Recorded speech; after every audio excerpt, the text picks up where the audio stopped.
वन्दे मातरम् वन्दे मातरम् सुजलां सुफलां मलयज शीतलाम् सस्यश्यामलां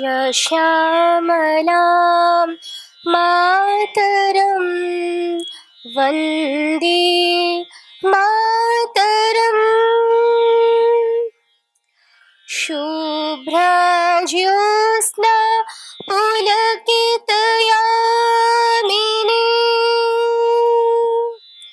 फुल्लकुसुमित ध्रुमदलशोभिनी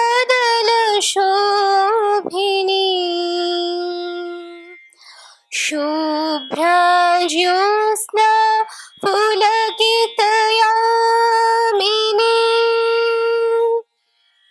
फुल्लकुसुमित ध्रुमदलशोभिनी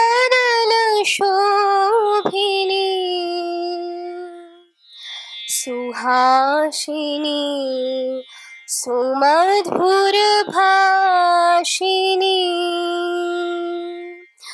सुखदां वरदां मातरं Vande Mataram Vande Mataram Vande Mataram. Thank you, Shreya. May I invite our esteemed, distinguished speakers to the dais.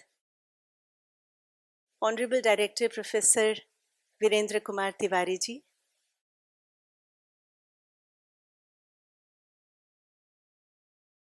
Professor Ganti Murthy ji, National Coordinator, IKS Division of MOE at AICTE, Acharya Shri Vatsa Goswami ji, recipient of the Sangeet Natak Academy Award for Culture, Shri Raghava Krishna ji, Brihat Culture Creative LLP, and Professor Joy Sen.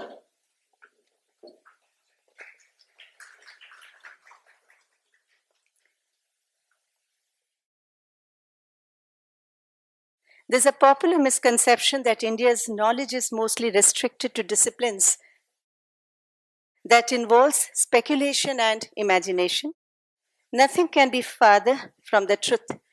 India's knowledge as contained is what is perhaps the world's largest body of intellectual texts, is primarily and essentially empirical and not restricted to theories in the text, but closely interwoven with the lived lives of people. As such, from the beginning, thought about both what is observable and what can be experienced has produced in the process of cogitation a large number of philosophical and imagination-based vidyas and also hard sciences dealing with the material reality, the earth and the cosmos. It is in order to dispel this widely shared bhranti about India's knowledge being divorced from observational sciences, the Center of Excellence for Indian Knowledge Systems, IIT Kharagpur, brings the Faculty Development Program 2022 about India's knowledge traditions, Bharat Ki Gyan Paramparaएं, recovering, positioning and mainstreaming with reference to science and technology, which very often has been the pioneering science that generated foundational concepts that underpin and inform what is called modern science. We believe that this endeavor will support and strengthen the government's resolve to create Atmanirbharata.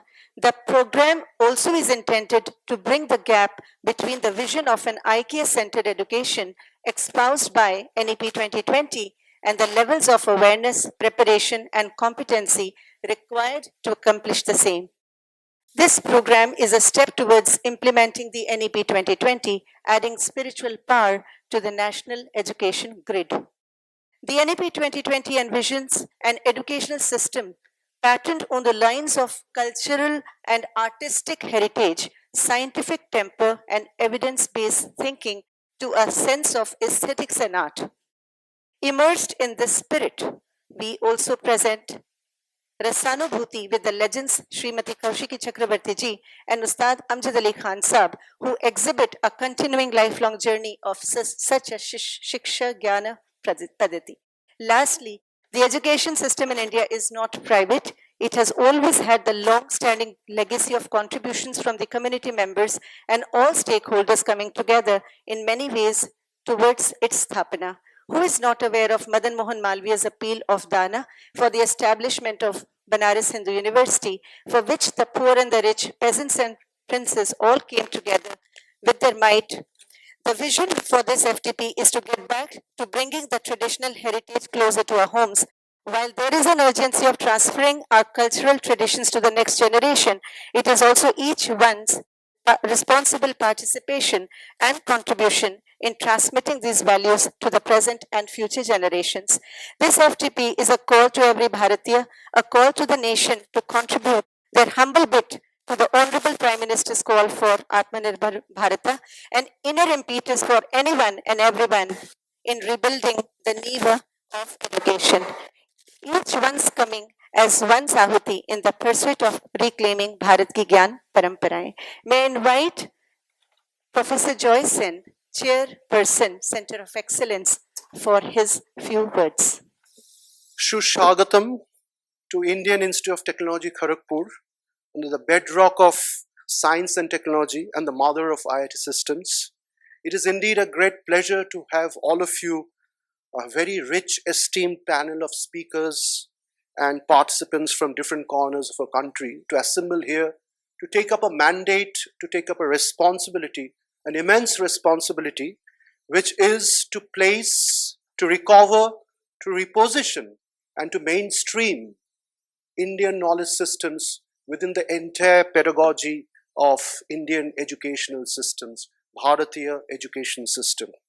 To make it very brief, Indian educational systems for times immemorial has been even what Dr. Chopra calls the first person inquiry, and even beyond that.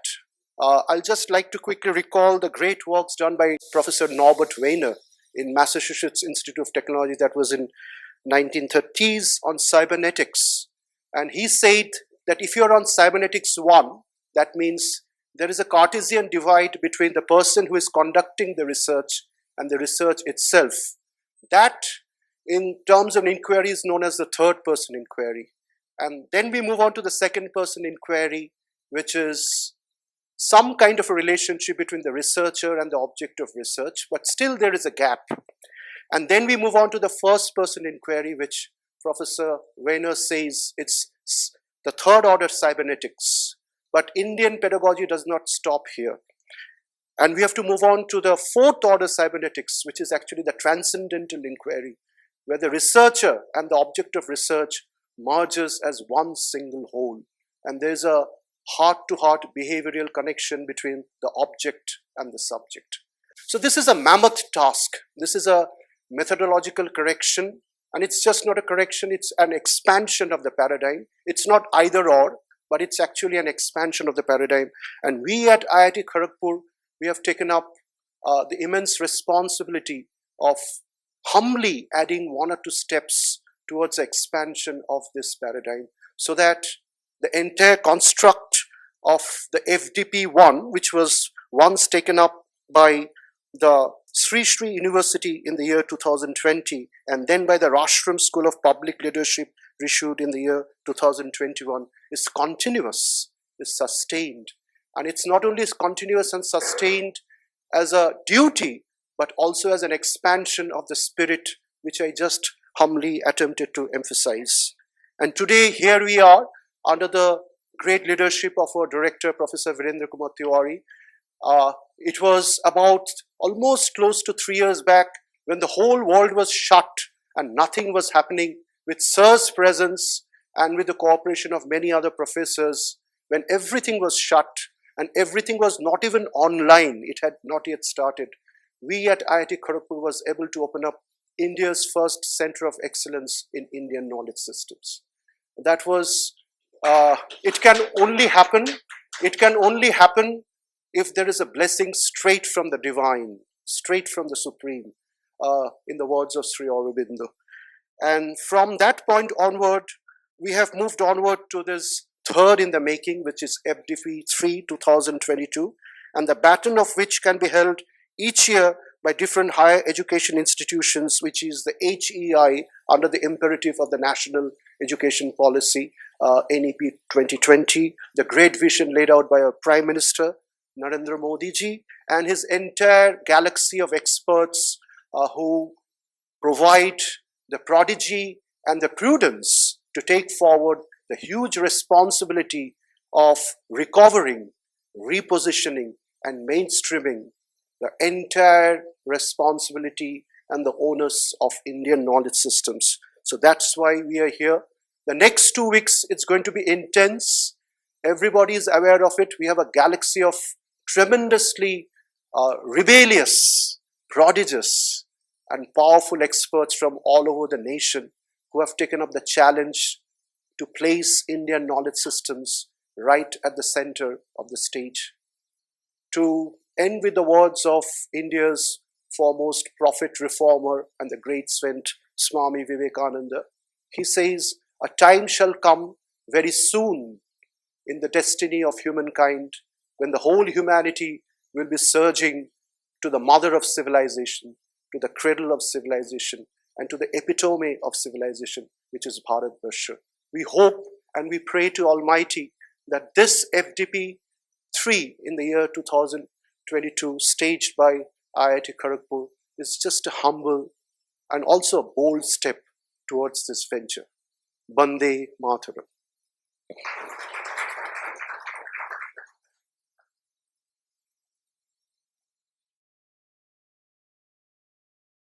Thank you, Professor Joyson. Sharada Stuti by little Pranamya. I invite her on the stage, a bright little angel pursuing Carnatic Sangeeta and Bharatnatyam. This is all a part of our Bharat Ki Gyan Paramparai, and she also happens to be the daughter of Professor Mahesh, and she speaks in Sanskrit fluently. And let's listen to Pranamya.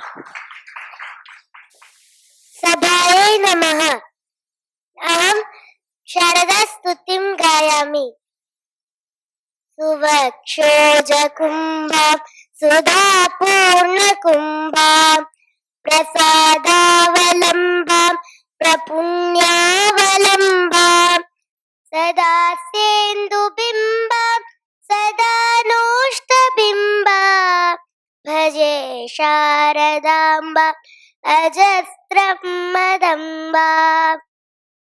कटाक्षे दयाद्रा करे ज्ञानमुद्रा कलाभिर्विनिद्रा कलापै सुभद्रा पुरस्त्रीं विनिद्रा पुरस्तुङ्गभद्रा भजे शारदाम्बा अजस्रं मदम्बा। ललामाङ्कफालं लसद्गानलोलां स्वभक्तैकपालां यशश्रीकपोलां करे त्वक्षमालां कनत्प्रत्नलोलां भजे शारदाम्बां अजस्रं मदम्बां। सुसीमन्तवेणीं दृशानिर्जितैणीं नमत्कीरवाणीं नमद्वज्रपाणीं सुधामन्तरास्यां मुदा चिन्त्यवेणीं भजे शारदाम्बा अजस्रं मदम्बां।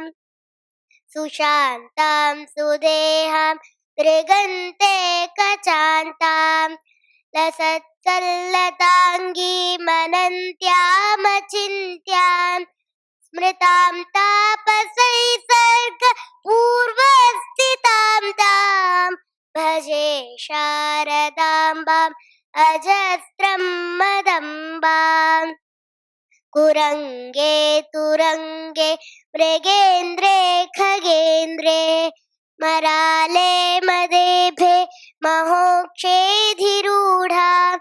महत्यां नवम्यां सदा सामरूपा भजे शारदाम्बाम् अजस्रं मदम्बाम् ज्वलकान्तिवह्निं जगन्मोहनाङ्गीं भजन्मानसाम्भोज शुभ्रान्तभृङ्गीं निजस्तोत्रसङ्गीत नृत्यप्रभाङ्गीं भजे शारदाम्बाम् अजस्रं मदम्बाम् भवान् भोजनेत्राजसम्पूज्यमानां लसन्मन्दहासप्रभावक्त्रचिह्नां चलच्चञ्चलाचारु ताटङ्ककर्णां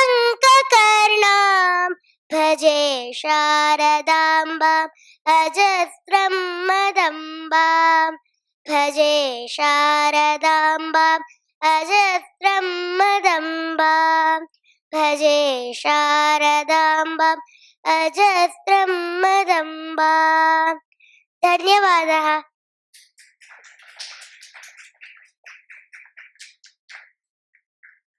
May a lot of blessings flow from all of us to Pranamya.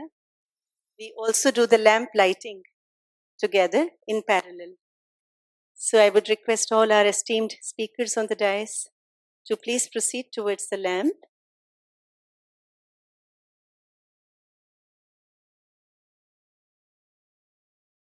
Professor Virendra Tiwari ji, Honorable Director, IIT Kharagpur, for his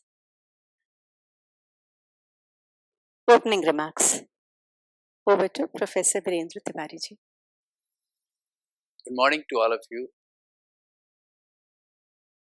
It's a very solemn occasion here, and the authorities of Bharati Gyan Parampara personalities are here.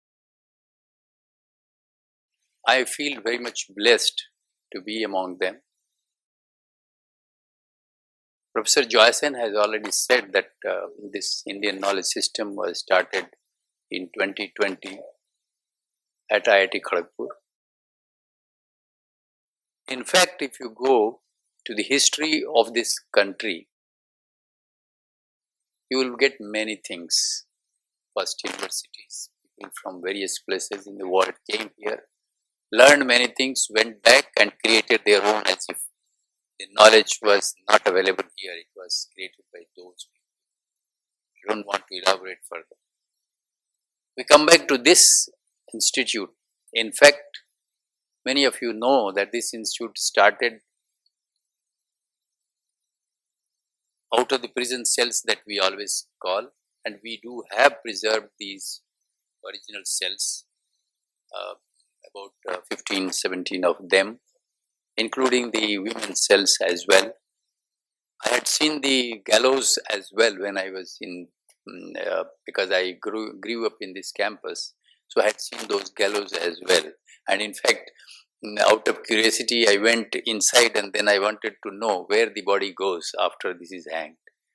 So those things are removed, of course. And the building in which this Indian Knowledge System Center of Excellence has been housed is close to about 120-year-old building, right?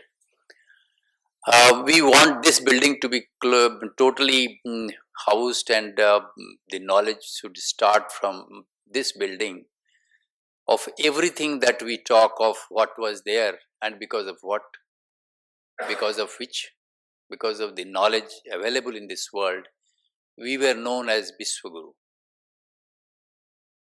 We are going the same direction.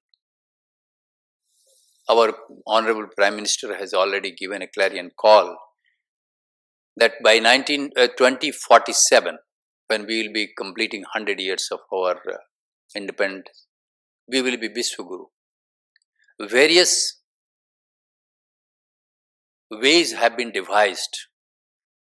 We know that in our country, no manufacturing takes place. Yes, you will say, you will argue But I'm not talking of those. I'm talking of the critical things which are done. Those are not here. We are all importing. Now, the government has already started with a semiconductor mission, India semiconductor mission with 76,000 crores. So that by next 25 years, we will have the arms and ammunitions with regard to the personnel and the industries which will be doing this, the manufacturing of it. We had seen the instances during COVID that even the zeolite was to be brought from outside if you wanted to have an oxygen concentrator. And you know the zeolite came from China. So why can't we have?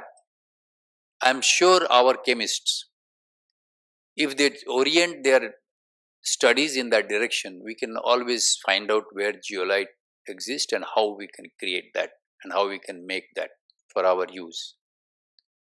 Because the very system of 200 years back, our system of education has totally changed, was totally changed, because it is very simple and to understand, and it is worldwide known, everybody knows that if you want to demolish a country, demolish its education system.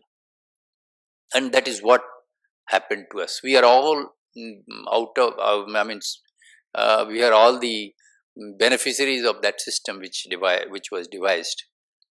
I recall in my schools, we were never taught about the Ganges and the details of our heritage. We were talked about Nile River in Australia, somewhere there.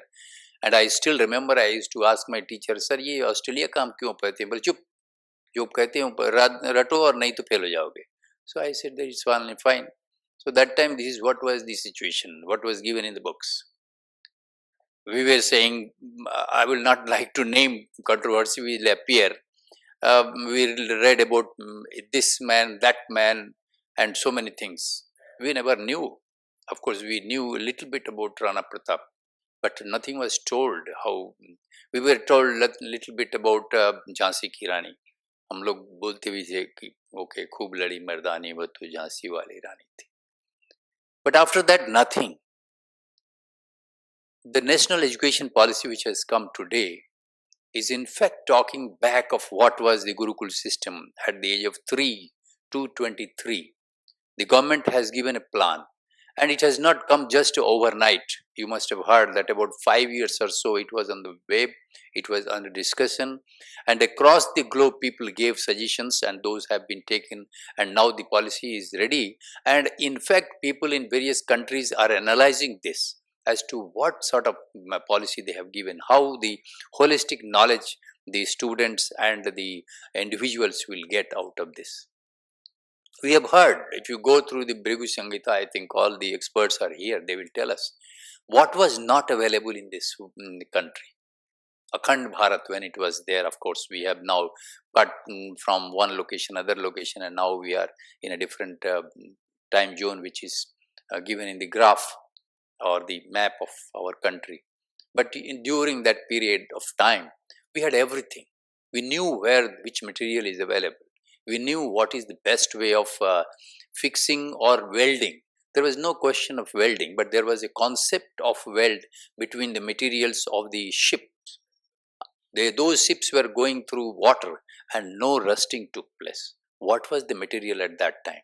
What was the technology at that time? Nobody knew. There was the technology here, but because of some factors, some forces, those were simply demolished, and we do not have the technology. You talk of any field for that matter, we do have the details. And why we are talking of this Bharatiya Gyan Parampara? Because Parampara, it was already there. We are not in a position to read.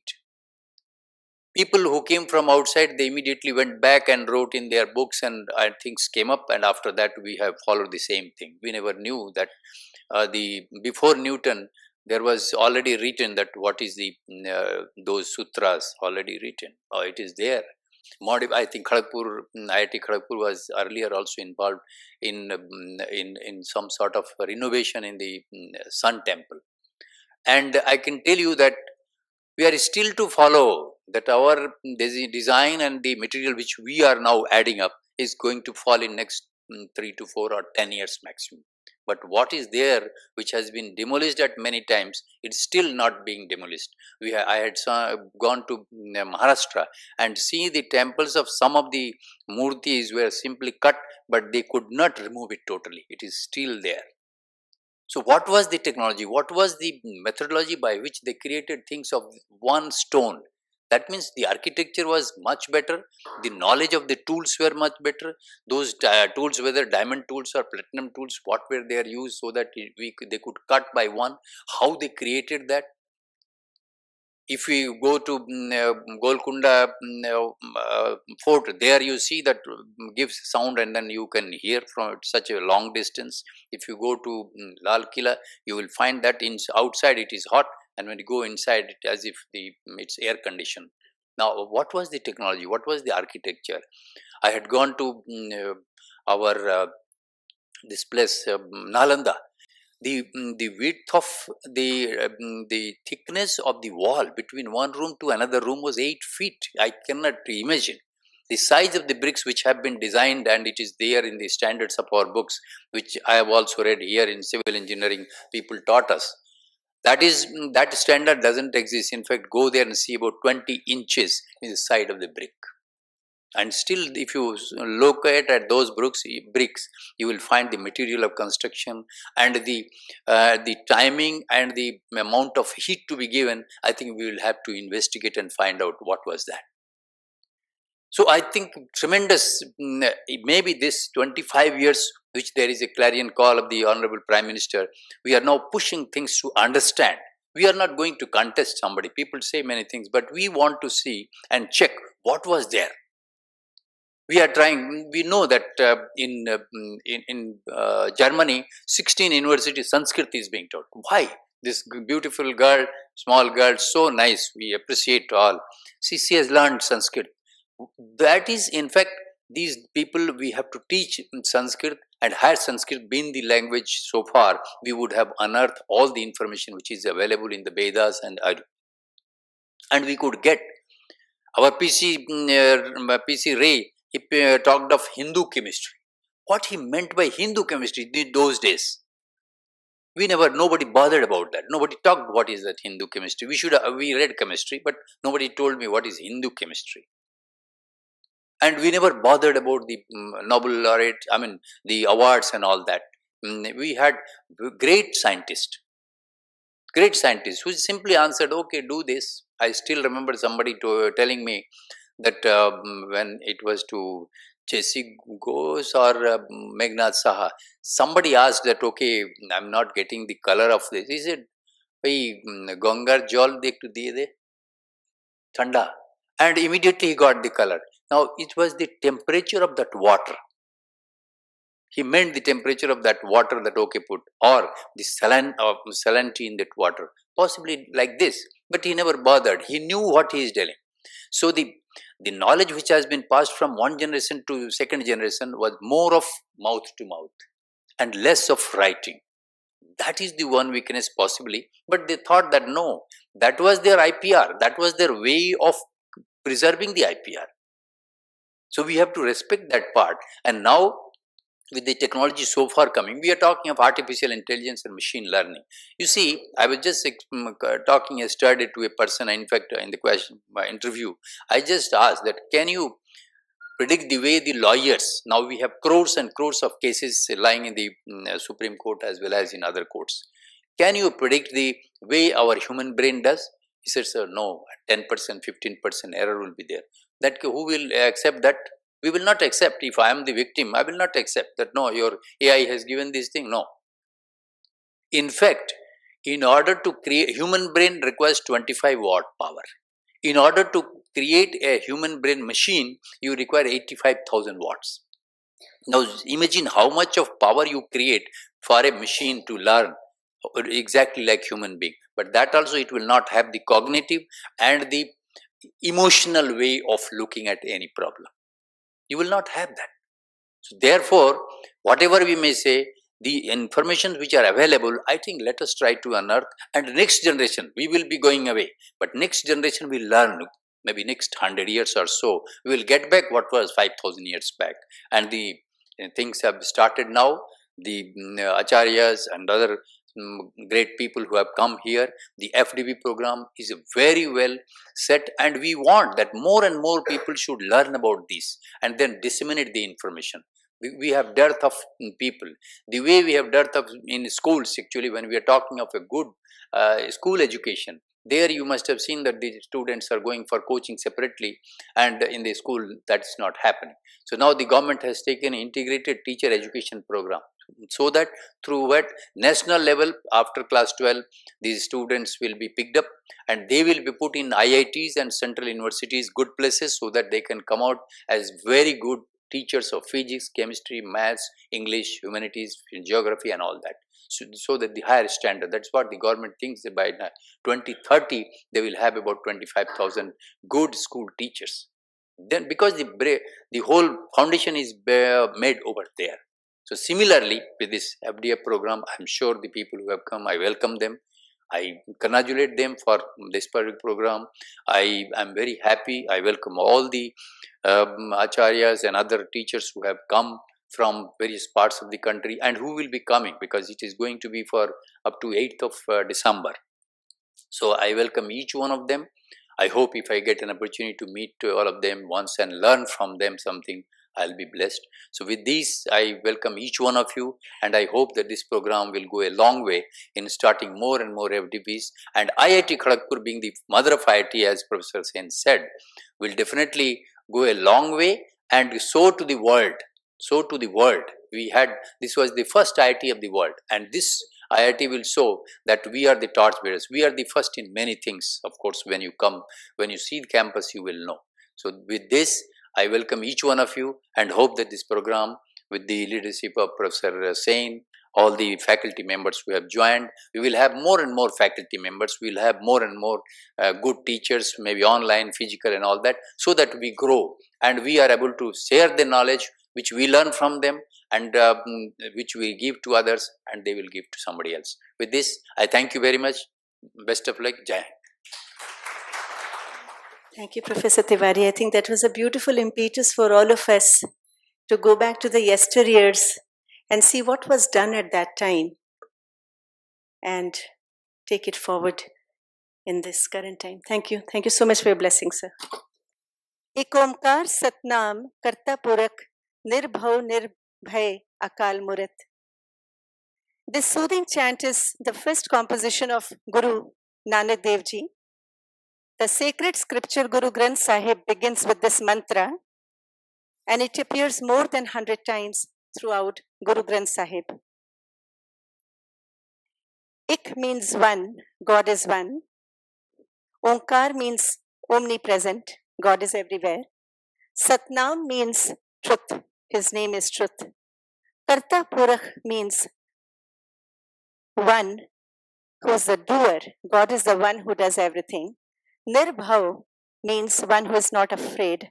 Akal means timeless, endless. Ajuni means formless, and Saibhang means self-created. Sant Anup Singh Ji, Una Sahib Wale.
गुर प्रसाद जप आदि सच जुगाद सच है भी सच मन होश भी सच नानक होश भी सच एक ओंकार सतनाम करता पुरख निर्भव निर्भय अकाल मूरत अजूनी सैभा गुर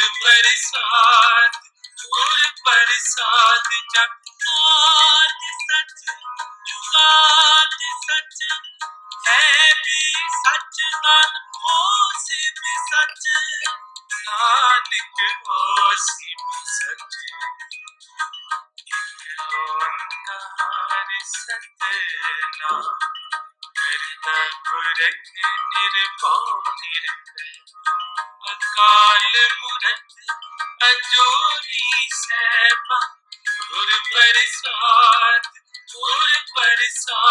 जप आदि सच जुगाद सच है भी सच मन होश भी सच नानक होश भी सच ओंकार सतनाम करता पुरख निर्भव निर्भय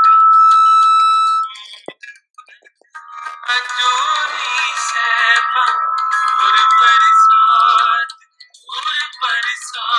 जप आदि सच जुगाद सच है भी सच मन होश भी सच नानक होश भी सच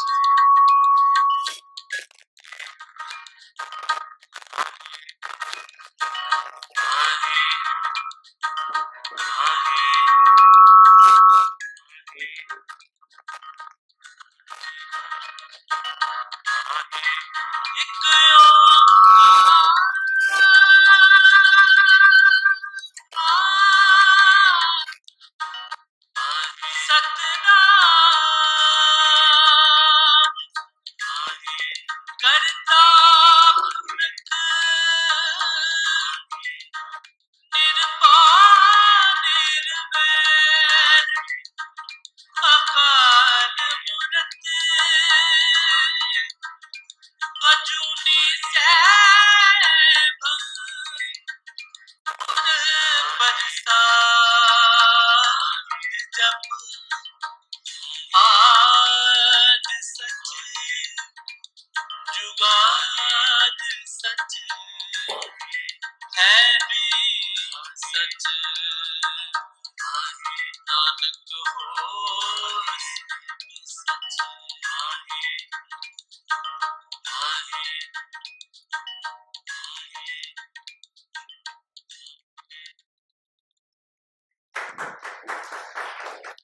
That was Sant Anup Singh Ji from Una Sahib Wali. And for FTP 2020, Sant Ji had sung this rendition in 2020 for the FTP. I was just reminded that all our Gyan Parampara was downloaded in states of meditation. We invite Professor Kundan Singh Ji. He's a professor at Sophia University and also Hindu University of America to speak on. He would be talking on decolonizing the Indic mindset. Professor Kundan Singh Ji will be joining us online, maybe very late, Dr. Kundan. Thank you for giving us your time. Thank you very much, Risha ji, for inviting, and respected everyone present here. Professor Geeta Singh ji, Professor Joy Sen, Professor Anuradha Chaudhary. I can see she's sitting here. It's wonderful to be back. In fact, the last time that I was at IIT Kharagpur, that was way back in the year 2002, when a conference on mind and consciousness was held here. And it seems that there was some sort of a momentum building at IIT Kharagpur for the Center of excellence, specializing in Indian knowledge systems to come about. And I'm so very glad that it has finally happened. And I really hope that in the coming years there will be a lot of activity. And I think, as Vitaji mentioned, I've been working in the field of decolonization for some years. And my research has shown and suggested quite extensively that colonization impacts us at two different levels. One is at the external level and the other is at the internal level. I'm going to talk about both the levels, and I'm going to hopefully bring about certain pieces of information which are not known. We talk about Macaulay's Minute quite extensively. We talk about what happened in 1835 and how, our Indian knowledge systems, after the new education policy back then, butchered our knowledge system, which was in vernacular languages and Sanskrit. Now, what is not known is that the Europeans have studied us quite significantly and systematically over a period of time. And given that we are academics and we should not be speaking about things without evidence, what I have done is that I have brought two books for us here. One is titled The Oriental Renaissance. This is by Richard Schwab, and the publisher is Columbia University Press. And the other one is Oriental Enlightenment. This is by J.J. Clark, who used to teach at Kingston University in London. And when you go through these particular books, in fact, these two books, you get to realize that the Europeans systematically studied us for a very long period of time. In fact, their study of us started right after Vasco da Gama landed on the southern shores of India. Right after Vasco da Gama, the Jesuits started visiting India. And the Jesuits, of course, had an agenda. The agenda was to convert. But in order to convert, they needed to understand the civilization.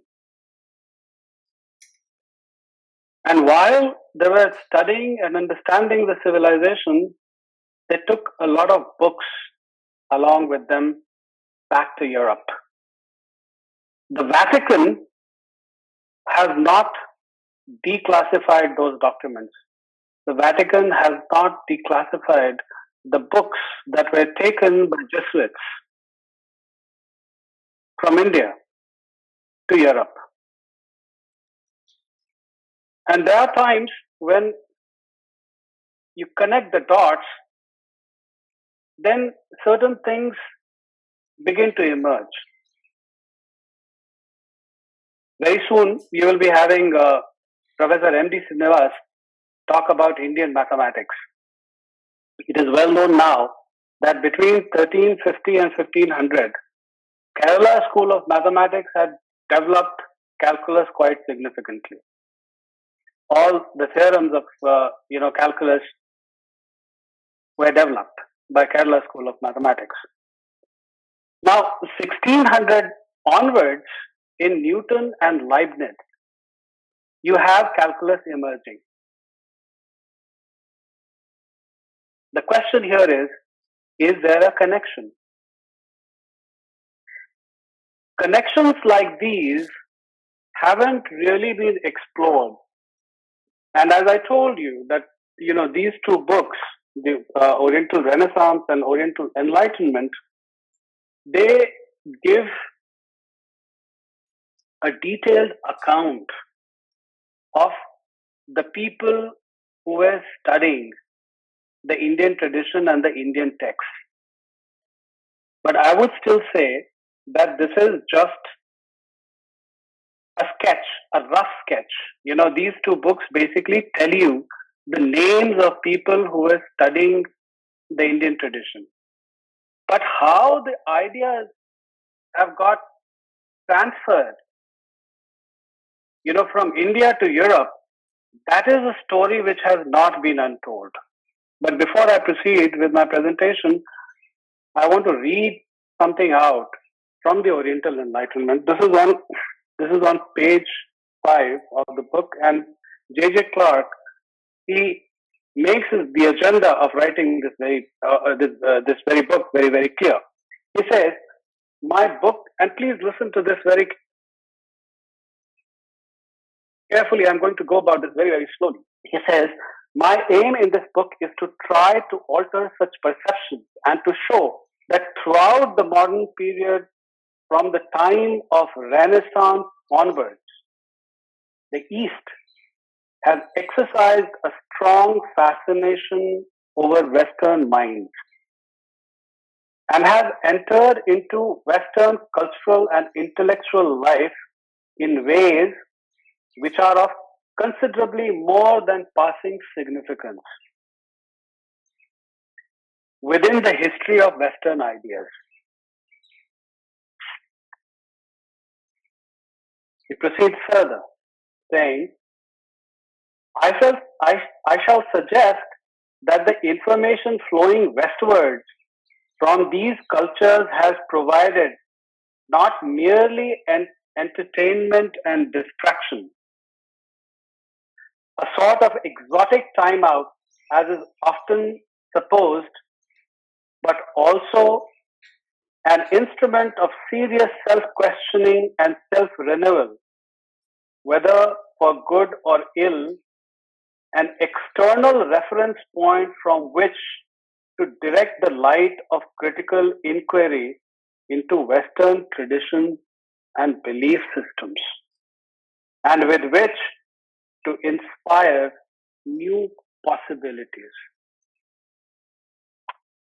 Now, he also writes something about Raymond Schwab, the other book that I spoke about.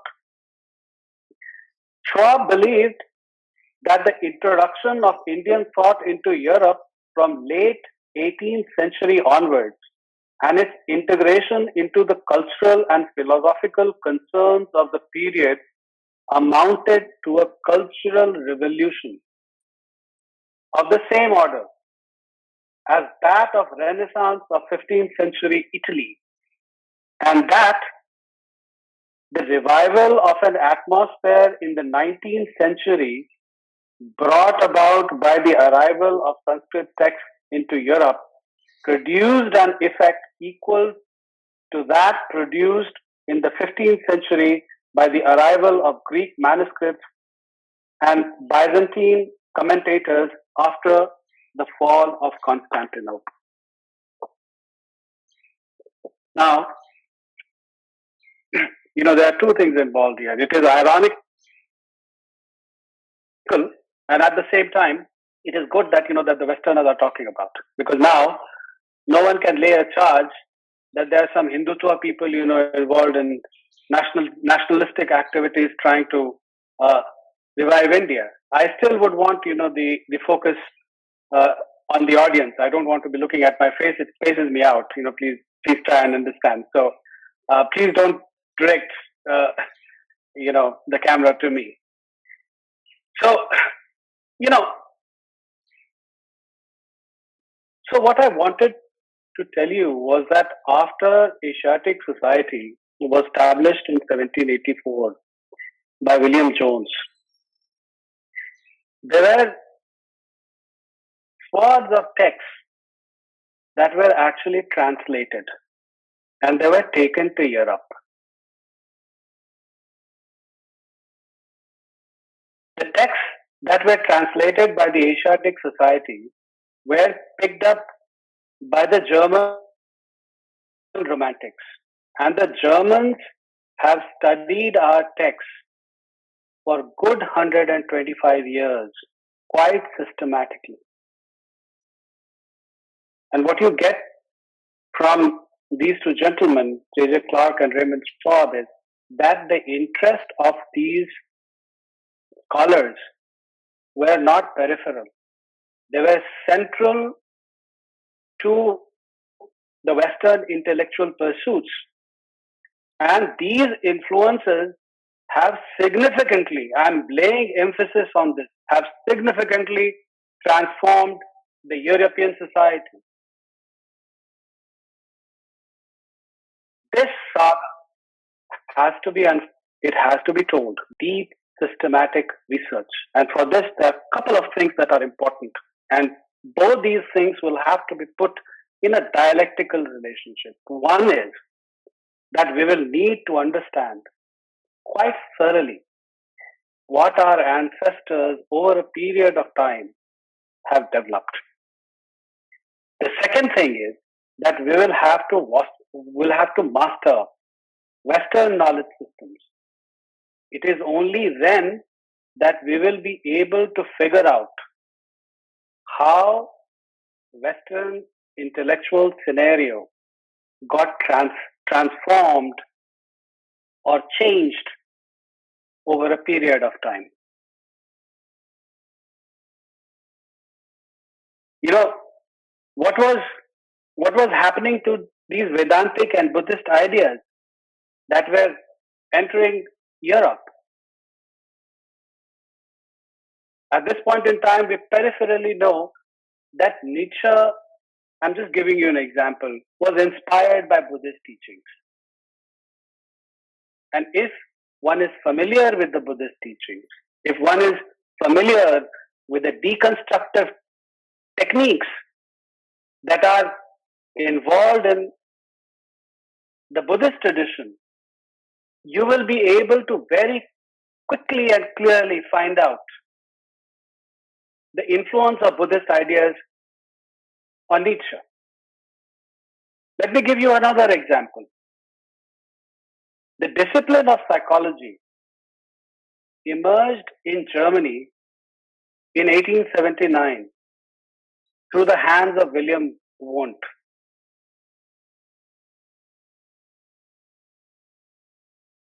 If you look at, 70 years of research that Germans did, it would not be very difficult for you to conjure that Vedanta or Vedantic ideas have influenced the German psychologists in a very, very big way. 1950s onwards, in the growth of two schools of psychology, humanistic psychology as well as transpersonal psychology, the influence of Indian ideas are very, very strong. But as I was telling you earlier, this research will have to be done in a very systematic manner, and I want to suggest a couple of ways about this. I'm far away from India. I do not know whether they will be put into practice or not. But when I look at the scenario at this point in time, it definitely looks practicable. The Asiatic Society of Calcutta is not very far away from IIT Kharagpur.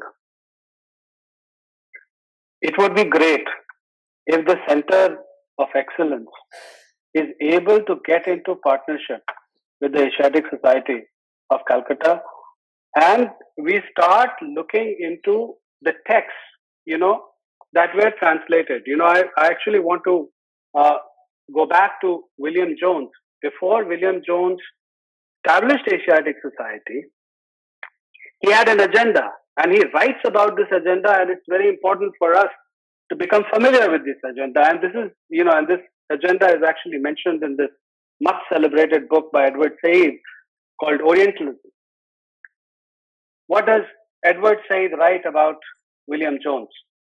He says, for his personal work entitled Objects of Inquiry During My Residence in Asia, he enumerated among the topics of his investigation the laws of the Hindus and Mohammedans, modern politics and geography of Hindustan, best mode of governing Bengal, Now listen to this, there are some more subjects coming up. Arithmetic and geometry and mixed sciences of the Asiatics, medicine, chemistry, surgery, and anatomy of the Indians, natural productions of India, poetry, rhetoric, and morality of Asia, music of the Eastern nations, trade, manufacture, agriculture, and commerce of India. This is what you get from the accounts of William Jones. Means that that such activities were going on in India, and they were present in a good measure, present in such significant measures that he wanted to study them. And the study of all these disciplines happened through Asiatic society and other Asiatic societies that were founded consequently, and the knowledge was taken to Europe. As people who have a very sound lineage of intellectual pursuits, I would not want us to engage in sloganeering and basically reduce all these pieces of research to mere slogans. We will have to do a very systematic research. So I would say that let's begin with the Asiatic Society of Calcutta. Let's look at the texts, that were translated. And then when we start seeing the growth of the Western intellectual ideas within the European context, we will be able to make the connections. The connections will become very, very clear. And given the kind of resistance that we have in academia at this point in time, the marching forward of this journey is not going to be easy. But it most certainly can be achieved through the dint of hard work and research. And more importantly, what this will do is that it will strengthen the ego of the Indian people. We must realize that colonization results in deep inferiority complex and shame towards one's own traditions, cultures, knowledge traditions, and so on and so forth. This research is going to reduce or positively impact the inferiority complex. There's going to be an inner transformation. And even from the spiritual standpoint, as Sri Aurobindo says, that the formation of ego is very important for its eventual transcendence. There is a beautiful aphorism from Sri Aurobindo where he says, ego was the helper, ego is the bar. So if ego or identity does not get formed properly, its transcendence, its eventual transcendence will become problematic. An ego which is not baked properly, which is not formed properly, carries a lot of baggage when the efforts towards its transcendence is made. So even from the spiritual standpoint, this exercise, this collective exercise which I am suggesting, will be very, very helpful. So those are the thoughts that I had, and I really hope that something of this emerges. And as I was telling you, that this is a massive opportunity for scholars and people who are really interested in intellectual pursuits. And I would say not only intellectual pursuits, but even spiritual pursuits, because they don't necessarily have to be divorced from each other. Or one can sustain the other. So thank you very much. I thank Richard ji once again for having invited me to this platform, and I really hope that we are able to do something collectively for the growth of India and contribute towards seeing that the vision of Swami Vivekananda materializes. Thank you very much. Thank you, Professor Kundanji, firstly for joining us at such late night hours and sharing such profound thoughts that I'm sure would goad all of us to go deeper into our colonial history. And you spoke about the colonial inferiority, which probably many of us are not even aware of. Thank you, Kundanji, and we'll look forward to more and more collaboration with you in your area of expertise from the Center of Excellence. Sure. Thank you. Thank you. We have with us Professor Gitanjali Singh ji. She happens to be the Director of CPDHE UGC HRDC, under which this FTP has been brought in. And she's been the guiding light for this FTP series since 2020. A visionary and a sadhika, I would say. I have seen her, I have interacted with her, and she has, through all these 3 years, actually helped, guided, supported in every possible manner. Thank you, Professor Gitanjali ji. Professor Gitanjali ji, please join us on the online mode. I think she's already there, right? She's at least. Namaste, Gita ji. नमस्कार नमस्कार सभी को नमस्कार।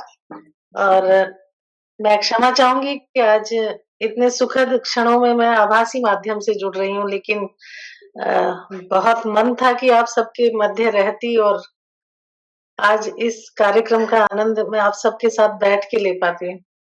लेकिन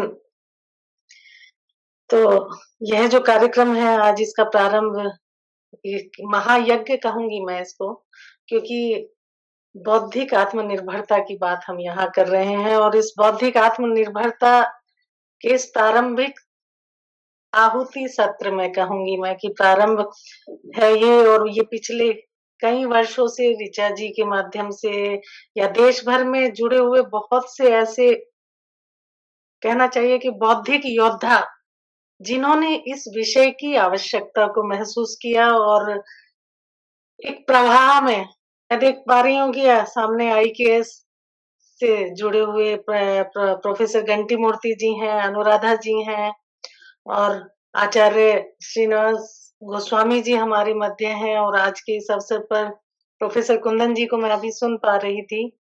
सभी को, doctor Kundan जी, professor Joy Sen जी, ऋचा जी, अनुराधा जी, सभी को, वीरेंद्र कुमार जी और प्रोफेसर कपिल कपूर जी, जो लगातार पिछले जीवन के एक बड़े हिस्से को उन्होंने हिंदू एनसाइक्लोपीडिया के बनाने के लिए समर्पित किया है।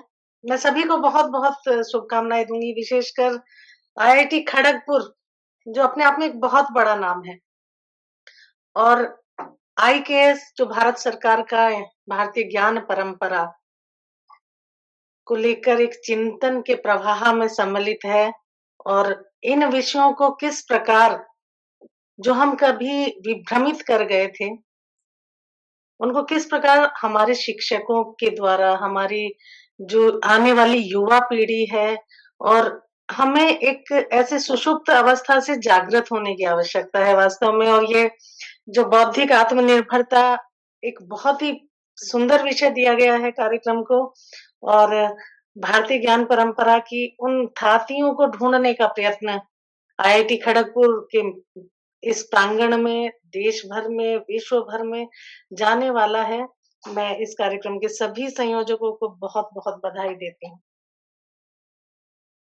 क्योंकि हम उस भूमि पे हैं जहां से स्वामी विवेकानंद जुड़े थे, जो उनका कर्म क्षेत्र था, जो जन्मभूमि था, और वहां से संपूर्ण विश्व को उन्होंने उद्वेलित किया। तो जो मुझे लगता है कि उन्हीं की उन्होंने जो एक शिक्षा की परिकल्पना की थी और उस शिक्षा की परिकल्पना को हम भारतीय ज्ञान परंपरा के माध्यम से राष्ट्रीय शिक्षा नीति के साथ परिपूर्ण होते हुए देखते हैं, तो उसी विषय से प्रारंभ करते हुए मैं थोड़ा-सा समय लूँगी, क्योंकि बहुत विद्वान और विद्वत सभी यहाँ हैं और पूरे एक 2 हफ्ते तक हम सब इस ज्ञान गंगा में एक सम्मिलित रहते हुए इस गंगोत्री से गंगा सागर तक का सफर करने वाले हैं ज्ञान का।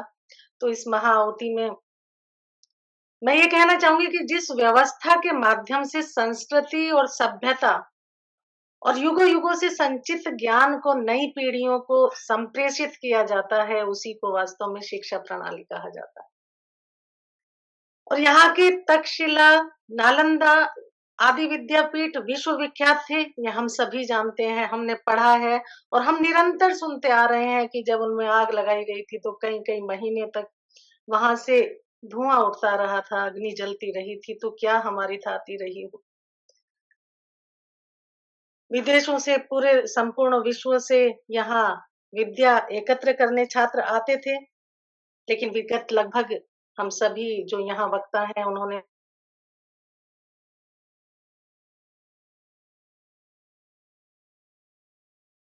उस पर प्रकाश भी डाला और आगे आने में लगभग 12 शताब्दियों की राजनीतिक तथा सामाजिक उथल-पुथल के कारण भारत की शिक्षा प्रणाली नष्ट भ्रष्ट हो गई थी, जहाँ गुरुकुलों का एक अथाह प्रवाह था और एक कहना चाहिए कि एक योग्यता एक आत्मिक रूप से प्रवाहित होती थी, और जिस देश में सारी दुनिया के लोग शिक्षा प्राप्त करने आते थे, उसकी सारी शिक्षा प्रणाली कैसे ध्वस्त हो गई, यह बहुत विचारणीय प्रश्न है। स्वामी विवेकानंद ने संपूर्ण भारत तथा विश्व का भ्रमण करके देखा, और जब वह भारत से विश्व की तरफ उन्मुख हुए और अमेरिका में शिकागो के भाषण से उन्होंने चंद सेकंड में, चंद मिनटों में संपूर्ण विश्व को अपनी वाणी से दिखा दिया कि भारत क्या है, भारत की आत्मिक ज्ञान की थाती क्या है, उसका स्वरूप क्या है। लेकिन उन्होंने देखा कि भारत के उद्धार का एकमात्र उपाय है कि शिक्षा प्रणाली का पुनरुद्धार किस प्रकार हो। वास्तव में हमें वर्तमान भारत की जरूरतों के अनुरूप एक ऐसे शिक्षा तंत्र की आवश्यकता है जो हमें स्वावलंबी, आत्मनिर्भर बना सके। जिस शिक्षा प्रणाली से भारत पुनः अपनी कल्पनातीत ज्ञान शक्ति को दुनिया के सम्मुख रख सके, और वास्तव में वह स्वप्न पूर्ण होता हुआ दिखाई दे रहा है इस प्रकार के आयोजनों से, इस प्रकार के ज्ञान योद्धाओं से, जब वे बौद्धिक आत्मनिर्भरता की बात करते हैं और अपनी बौद्धिक शक्ति को पुनर्जागृत करने की बात करते हैं। राष्ट्रीय शिक्षा नीति 2020 में जब हम पाते हैं कि भारतीय शिक्षा में भारतीय ज्ञान परंपरा को पुनः स्थापित होते हुए हम देखते हैं, ऐसे प्रयास निश्चय ही फलीभूत होंगे। प्रोफेसर घंटी मूर्ति जी यहाँ हैं और उनका प्रयास निरंतर मैं देखती रहती हूँ कि स्थान स्थान पर अनुराधा जी यहाँ बैठी हैं। तो किस प्रकार से ऐसे बहुत योद्धा देश भर में काम कर रहे हैं, और मैं बहुत सौभाग्यशाली समझती हूँ आप सभी को कि आप इस ज्ञान यज्ञ का हिस्सा बने हैं। नए भारत का निर्माण अपनी सनातन परंपराओं को ज्ञान की शक्ति को लेकर पुनः होता हुआ दिखाई पड़ता है। प्रत्येक राष्ट्र के गठन का मूल कारण शिक्षा ही होता है। जो राष्ट्र जितना अधिक शिक्षित है, स्वामी विवेकानंद ने ये शब्द कहे थे उस वक्त, देश को, राष्ट्र को जागृत करते हुए यह शब्द उनके थे कि जो राष्ट्र जितना अधिक शिक्षित होगा वह सभी क्षेत्रों में उतना ही शक्ति संचय करके राष्ट्रों के संघ में अपना गौरवपूर्ण स्थान बना पाने में सक्षम होगा।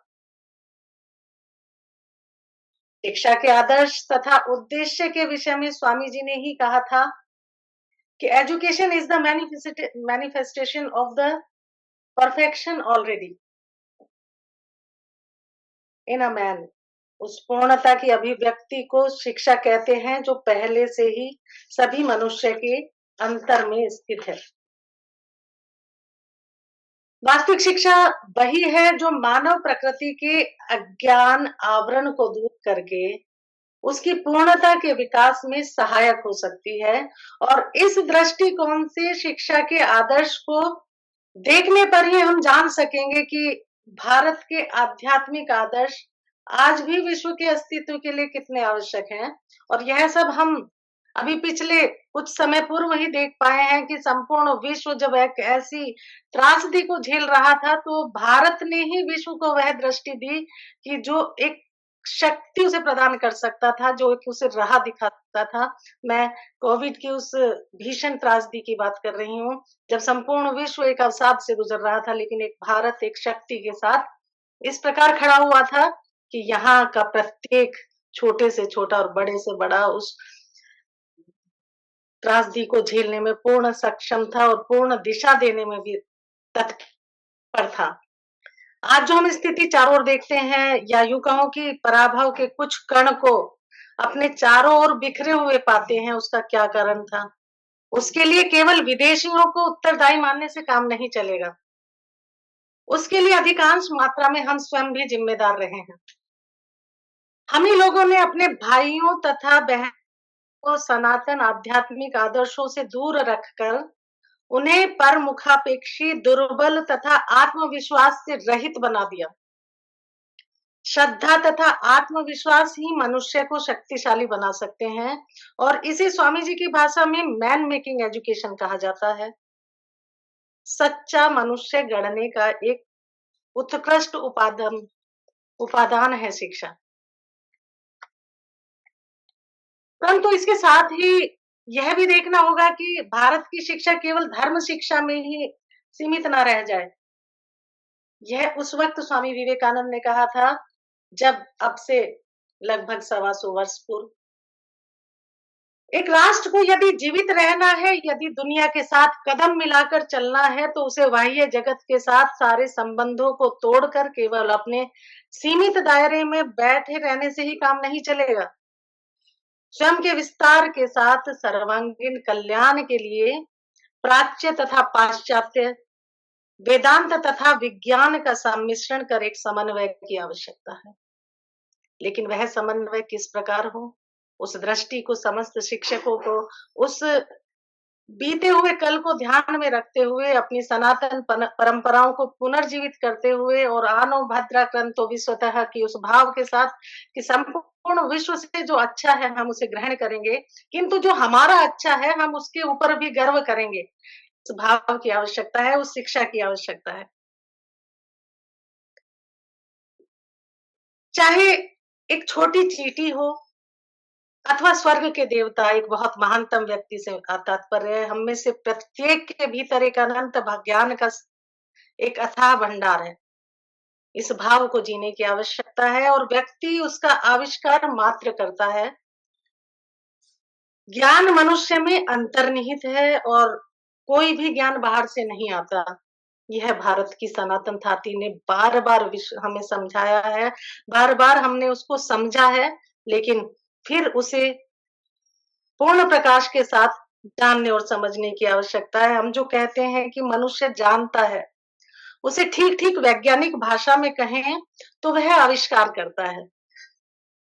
आविष्कार का अर्थ है कि मनुष्य अपने अनंत ज्ञान स्वरूप आत्मा के ऊपर से एक आवरण को हटाता है। हम कहते हैं कि न्यूटन ने गुरुत्वाकर्षण का आविष्कार किया, तो क्या वह आविष्कार कहीं कोने में बैठा हुआ था या न्यूटन की प्रतीक्षा कर रहा था? वह उसके मन में ही था। समय आया और उसने ढूंढ निकाला। संसार ने जो कुछ ज्ञान प्राप्त किया वह सब मन में ही मिलता है। साथ ही यह भी सत्य है कि जिस प्रकार आप पौधे को उगा नहीं सकते, उसी प्रकार आप बच्चे को भी सिखा नहीं सकते। वह सहज ही प्रकट होकर आगे बढ़ेगा। जो उसके अंदर एक आत्मिक भाव है या एक आत्मिक गुण है, उसको केवल एक वातावरण की जरूरत है। एक शिक्षक उसको एक नए आयाम दे सकता है, एक नई राह दिखा सकता है, उसकी कठिनाइयों को दूर कर सकता है। लेकिन यह सोचा जाए कि वह पूर्ण रूप से उसके अंदर एक ज्ञान को स्थापित कर देगा, यह संभव नहीं है। वो क्योंकि वातावरण उसको निर्मित स्वयं करता है, और उस स्वयं की अनुभूति उसके अंदर उन सब चीजों को जन्मती है। जबरन कुछ भी सिखाने से मन का विकास रुक जाता है वास्तव में। और राष्ट्रीय शिक्षा नीति ने इस पहलू को बहुत अहम रखते हुए राष्ट्रीय शिक्षा नीति का हिस्सा बनाया है कि जब जब मन को बांधा जाएगा तब तब नए आविष्कारों का विकास नहीं होगा, वह केवल एक बंधन मात्र और एक ओढ़ा हुआ आवरण मात्र रह जाएगा। तुम वास्तव में किसी भी पौधे को ऐसी जमीन में नहीं उगा सकते जो उसके उपयुक्त ना हो। और जिस दिन आप लोग शून्य के ऊपर या प्रतिकूल स्थान के उगाने में सक्षम होंगे, उसी दिन आप एक बालक के स्वभाव पर ध्यान दिए बिना ही बलपूर्वक उसे अपने भाव सिखा सकेंगे। जैसे वह असंभव है, ऐसे ही यह भी असंभव है। तो यह जानने की आवश्यकता है कि एक बालक के अंदर क्या जन्मता है, वह क्या सोचता है, वह उसके अंदर की जो वास्तविक शक्तियां हैं वह क्या है। और इस दिशा में ही आगे बढ़ते हुए मैं यह भी कहना चाहूंगी कि जैसा स्वामी विवेकानंद ने बार-बार शिक्षा के लिए कहा, और शिक्षा की जो मूल रूप है, जो उसकी आत्मा है, उसकी चित्त का जो संयम है और एकाग्रता है, उसके माध्यम से शिक्षा को पाने की आवश्यकता है। तभी हम बौद्धिक आत्मनिर्भरता को समझ पाएंगे और बौद्धिक आत्मनिर्भरता की दिशा में आगे बढ़ पाएंगे। और ऐसी योग्यता भारत के बच्चे-बच्चे में है, और उसे हमारे शिक्षकों को हमारी जो आने वाली पीढ़ियों का निर्माण करने के लिए उनकी उस योग्यता को समझने की आवश्यकता है। हम संसार में सर्वत्र देख रहे हैं कि अच्छे बनो, सच्चे बनो, चोरी मत करो। और संभवतः संसार में किसी भी देश में कोई भी ऐसा बालक पैदा नहीं हुआ जिसे झूठ ना बोलने या चोरी ना करने या कोई भी गलत काम ना करने की शिक्षा ना मिली। पर कोई भी उसे यह शिक्षा नहीं देता कि वह इन बुरे कामों से या इस चोरी ना करने से या उस मानसिकता से कैसे मुक्त हो कि वह उन कार्यों की तरफ ना बढ़े, उन कार्यों से मुक्त रहे। यदि उसे मन का संयम सिखाया जाएगा, तभी उसे सच्ची शिक्षा प्राप्त हो सकती है, वही उसकी सच्ची सहायता और उपकार कर सकती है। और भारत की जो ज्ञान परंपरा रही, उसमें यह मूल तत्व था। गुरुकुलों में जब शिक्षा दी जाती थी, हम सब जानते हैं कि श्री कृष्ण और सुदामा एक ही गुरुकुल में पढ़ते थे। और वहां जब उन्होंने शिक्षा प्राप्त की तो पूर्ण अनुशासन था उनके ऊपर, पूर्ण मन का एक संयम था और एक एक एकात्म भाव के साथ वह सब चीजें सिखाई जाती थी। तो क्यों ना फिर हम उसी दिशा में बढ़े। इन सब चीजों की आवश्यकता है। एक सहज, एक उस ज्ञान की आवश्यकता है जो सही दिशा को हमें बता सके और हम उन सब चीजों से मुक्त हो सकें जो हम शिक्षा तो देते हैं लेकिन उन शिक्षा पर चलने के मार्ग को नहीं बता पाते। और वास्तव में मन का जो निवेश है वो बहुत मायने रखता है शिक्षा में भी और जीवन के किसी भी क्षेत्र के लिए। एकाग्रता की आवश्यकता है और उस मनोनिवेश में मैं जिस विषय पे बातें कर रही हूँ, उस पर मैं जितना मनोनिवेश करूँगी, उतना ही उस विषय को आप लोगों के सम्मुख अधिक सही तरीके से, अधिक प्रभावी तरीके से रख पाऊँगी, प्रकट कर पाऊँगी। आप लोग मेरी बातें सुन रहे हैं और आप लोग इस विषय पर जितना ही मनोनिवेश करेंगे, मेरी बातों को उतने ही स्पष्ट रूप से धारण कर पाएँगे। तो शिक्षा के लिए या जीवन के किसी भी आयाम के लिए मनोनिवेश का कितना अधिक महत्वपूर्ण है, यह शिक्षा के माध्यम से ही बताया जा सकता है। एक छोटी-सी बात है कि मोची भी यदि अधिक थोड़ा मन लगाकर काम करता है, तो वो जूतों को और सुंदर बना सकता है या उसकी पॉलिश कर सकता है। और रसोइया कोई खाना जो बनाता है, उसके साथ क्यों कहा जाता है कि माँ के हाथ का भोजन अच्छा लगता है, चाहे वह नमक की रोटी ही क्यों ना हो? क्योंकि उसमें पूर्ण मनोनिवेश के साथ माँ काम करती है। उसमें उसको शिक्षित नहीं किया जाता कि इस प्रकार से खाना बनाना है। वह प्रकृति ने उसको ऐसा बनाया है और उस मनोनिवेश के कारण ही वह भोजन इतना स्वादिष्ट लगता है। अर्थ का उपार्जन हो अथवा ईश्वर की उपासना, जिस काम में जितनी अधिक एकाग्रता से हम कार्य करेंगे, उतने ही अच्छे प्रकार से संपन्न होगा। और वास्तव में मानव मन की शक्ति असीम है। वह जितना ही एकाग्र होता है, उतनी ही उसकी शक्ति एक लक्ष्य पर केंद्रित होती जाती है और यही सफलता का रहस्य है। मैं यहाँ उपस्थित सभी गुरुजनों से और देश भर में जो इस आभासी माध्यम से इस कार्यक्रम को देख रहे हैं, मैं उन सभी से एक आह्वान करना चाहूंगी कि देश बदल रहा है, देश आगे बढ़ रहा है। हम सब देख पा रहे हैं कि विश्व को जो एक शक्ति भारत ने सदैव से दी, एक विश्व गुरु की भूमिका में जो भारत सदा सदा से रहा है, उस स्वप्न को, उस सत्य को आभासित करने के लिए, उसको महसूस करने के लिए हम सब उस आत्मिक रूप से, उस एकाग्रता के साथ, उस मनोनिवेश के साथ, उस भारत को पुनः स्थापित करने के लिए, उस भारत माता को, उस स्वरूप को देखने के लिए यह प्रण लें कि जो राष्ट्रीय शिक्षा नीति है और उसके बाद जो हमारे प्रधानमंत्री भी बार-बार कहते हैं कि बौद्धिक आत्मनिर्भरता और बौद्धिक स्वावलंबन, उस सब को हम देखते हुए यहाँ से एक आह्वान लेकर आगे बढ़ें और शिक्षा के माध्यम से उस मनोनिवेश के साथ आने वाली पीढ़ियों का निर्माण करें। इसी दिशा में मैं आगे कहना चाहूंगी कि मन जब एकाग्र होता है और उसे पीछे मोड़कर उसी पर केंद्रित कर दिया जाता है, तो हमारे भीतर जो भी है वह हमारा स्वामी ना रहकर हमारा दास बन जाता है। हम उसको संचालित कर सकते हैं।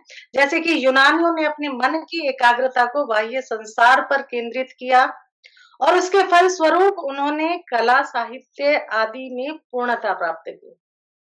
भारत ने, हिंदुत्व ने मन की एकाग्रता को अंतर जगत से जोड़ा।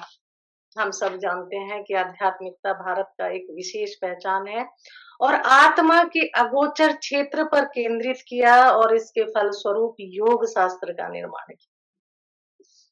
मन के एकाग्र होने पर समय का कोई बोध नहीं होता।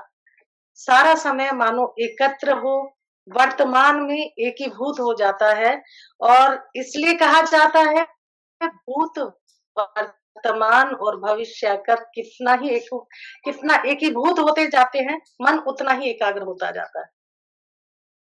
तो आज की इस कार्यक्रम की यही उपलब्धि होगी, इस महायज्ञ की यही उपलब्धि होगी। यहाँ से जो समीधा इस महायज्ञ में प्रज्वलित होगी, उससे जो कहना चाहिए कि संपूर्ण ब्रह्मांड में जाता है।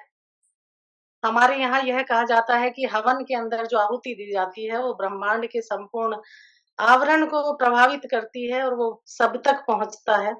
तो मैं यही शुभकामनाएं दूंगी और यही आवाहन भी करूंगी कि इस यज्ञ में जो भी उपस्थित हैं और यहाँ से जो आवाज पूरे भारत में जाने वाली है और पूरे विश्व को एक दिशा भी देने वाली है, भारत के युवाओं को आंदोलित करने वाली है और पूर्ण मनोनिवेश के साथ, पूर्ण एकाग्रता के साथ, एक संकल्प के साथ हम भारत की उस दृष्टि को देखें जो सदैव से हमें प्राकृतिक रूप से मिली। हम उसके पुरोधा हैं, हम उसे आगे ले जाने वाले हैं और उसे समझते हुए संपूर्ण विश्व को यह बता दें कि हाँ, नालंदा तक्षशिला भले ही खत्म हुए हों, किंतु आज हम ऐसे हजारों लाखों नालंदा और तक्षशिला फिर से खड़े करने की क्षमताओं में हैं। बस एक बार एक संकल्प लेना है, एक मनोनिवेश के साथ, एक लक्ष्य को केंद्रित करते हुए कि भारत केंद्रित शिक्षा सनातन भाव से जो हमारे ज्ञान का एक पूर्ण भंडार है उसको लेते हुए जो इंडियन नॉलेज सिस्टम, भारतीय ज्ञान परंपरा का एक विभाग भारत सरकार ने इसकी आवश्यकता को समझते हुए स्थापित किया है और IIT खड़गपुर जैसे संस्थान और दिल्ली यूनिवर्सिटी का जो centre for professional development in higher education है, आत्मनिर्भर करने वाली शिक्षा को और मनोनिवेश के साथ आगे बढ़ाए। मैं ऐसी शुभकामना के साथ आप सभी को इस कार्यक्रम की बहुत बहुत बधाई देती हूँ। डॉक्टर ऋचा जी को विशेषकर, क्योंकि मैं उन्हें देख रही हूँ कि पिछले कई वर्षों से वो किस प्रकार लगी हुई हैं इस कार्य में और उन्होंने इसमें बहुत बड़े स्तर पर सभी को जोड़ा है। आने वाले सभी वक्ताओं को भी, सभी को, देश भर से आए हुए शिक्षकों को, सबको बहुत बहुत बधाई।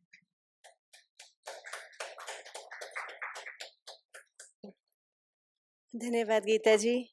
जो सारांश मुझे समझ आया वो एक कि मैं मन का संयम, उसकी शिक्षा, उससे मुझे एक ये याद आती है ये बात, मन रे तू काहे धीर न धरे, ओ निर्मोही मोह न जाने किसका मोह करे। तो यही शिक्षा अगर मन की हो तो जगजीत और मनमीत दोनों बात हो जाती है इससे। बहुत बहुत धन्यवाद गीता जी, आपका हमारे साथ रहना, आपका आशीर्वाद और आपने आगे की जो दिशा दी है उसके लिए बहुत बहुत धन्यवाद। अब मैं इनवाइट करती हूँ हमारे साथ आचार्य श्री वत्स गोस्वामी जी हैं, जो हमारे साथ यहीं पर हैं वृंदावन से। आचार्य जी ने हार्वर्ड डिविनिटी स्कूल में भी लेक्चर्स दिए हैं और उनके बारे में थोड़ा सा जो यूट्यूब से ज्वाइन कर रहे हैं वो देख सकते हैं। स्वामी जी हमारे साथ कल ही आए थे और स्वामी जी आपका मैं आमंत्रण करती हूँ, आप आए और कुछ शब्द बोले। कृष्णाय वासुदेवाय हरे परमात्मने प्रणतक्लेशनाशाय गोविंदाय नमो नमः। इस सारस्वत सत्र में पधारे हुए और जुड़े हुए सभी गुरुजनों को प्रणाम करता हूं और सभी भाग लेने वालों को नमस्कार। मैं आभारी हूं इस सत्र के आयोजकों को, जो उन्होंने मुझे यहां तक पहुंचाया। यह मेरी एक यात्रा का अंग है, वह यात्रा जो सदैव निर्भरता से आत्मनिर्भरता की ओर बढ़ना चाहती है। वह यात्रा जो खोज रही है उपकरणों को, खोज रही है शस्त्रों को और शास्त्रों को, कि कैसे वह निर्भरता के बंधन जिनसे काटे जा सके। और उसी खोज में ये शक्ति का जो उपासक राज्य है वहां तक पहुंचा। तो मां देवी ने एक ही बात कही कि उस परतंत्रता के बंधन को यदि काटना है तो खड्ग चाहिए। तो हमने कहा कि हम तो कलकत्ता आ गए, काली धाम में हैं, दे दो। बोले यहां नहीं है, वहां रखा है। यहां नहीं है मेरे पास, खड़गपुर जाना पड़ेगा। तो खड़गपुर भी आ गए। जीपीएस ने पहुंचा ही दिया। खड़गपुर आके पूछा मां से कि खड़ग कहाँ है। बोले बात देखो आत्मनिर्भरता की है, और सवाल यह उठता है कि हम निर्भर किस पे निर्भर हैं, यह जानना जरूरी है, क्योंकि उससे हटना भी तो है निर्भरता से।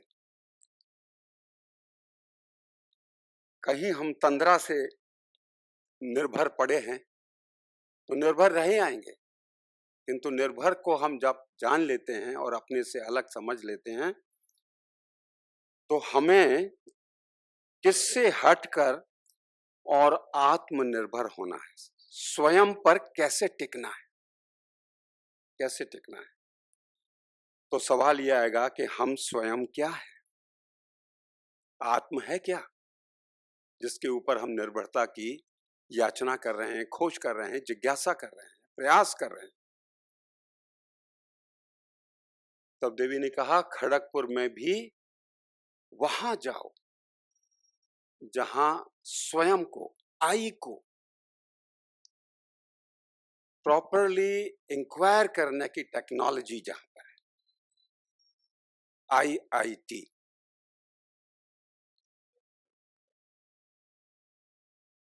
वहां पर यदि जाओगे तो वह खड्ग मिलेगा जो परतंत्र को काटेगा। तो उस खड्ग की पहली चमक एक वाक्य से शुरू होती है, अथा तो आत्म जिज्ञासा।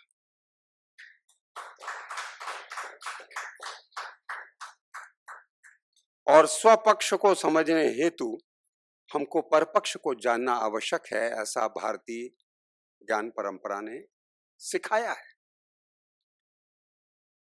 तो यदि हम जिस पर की बात अधिकांशता कर रहे हैं वह पश्चिमी विचार का जगत है। उससे हट के हम अपने आप पे आना चाहते हैं, तो वह है क्या? The philosopher Richard Rorty says that the Western people are the heirs of 300 years of rhetoric about the importance of distinguishing sharply between science and religion, science and politics, science and art, science and philosophy, and so on. This rhetoric has formed the nature of Europe and made the West what it is today. Very good. Thank you, Professor Rorty. But while we today in 2022, as modern Indians, having a lot of West in us, lot of West is already in us, are indulging in this Bauddhic Atmanirbharta exercise.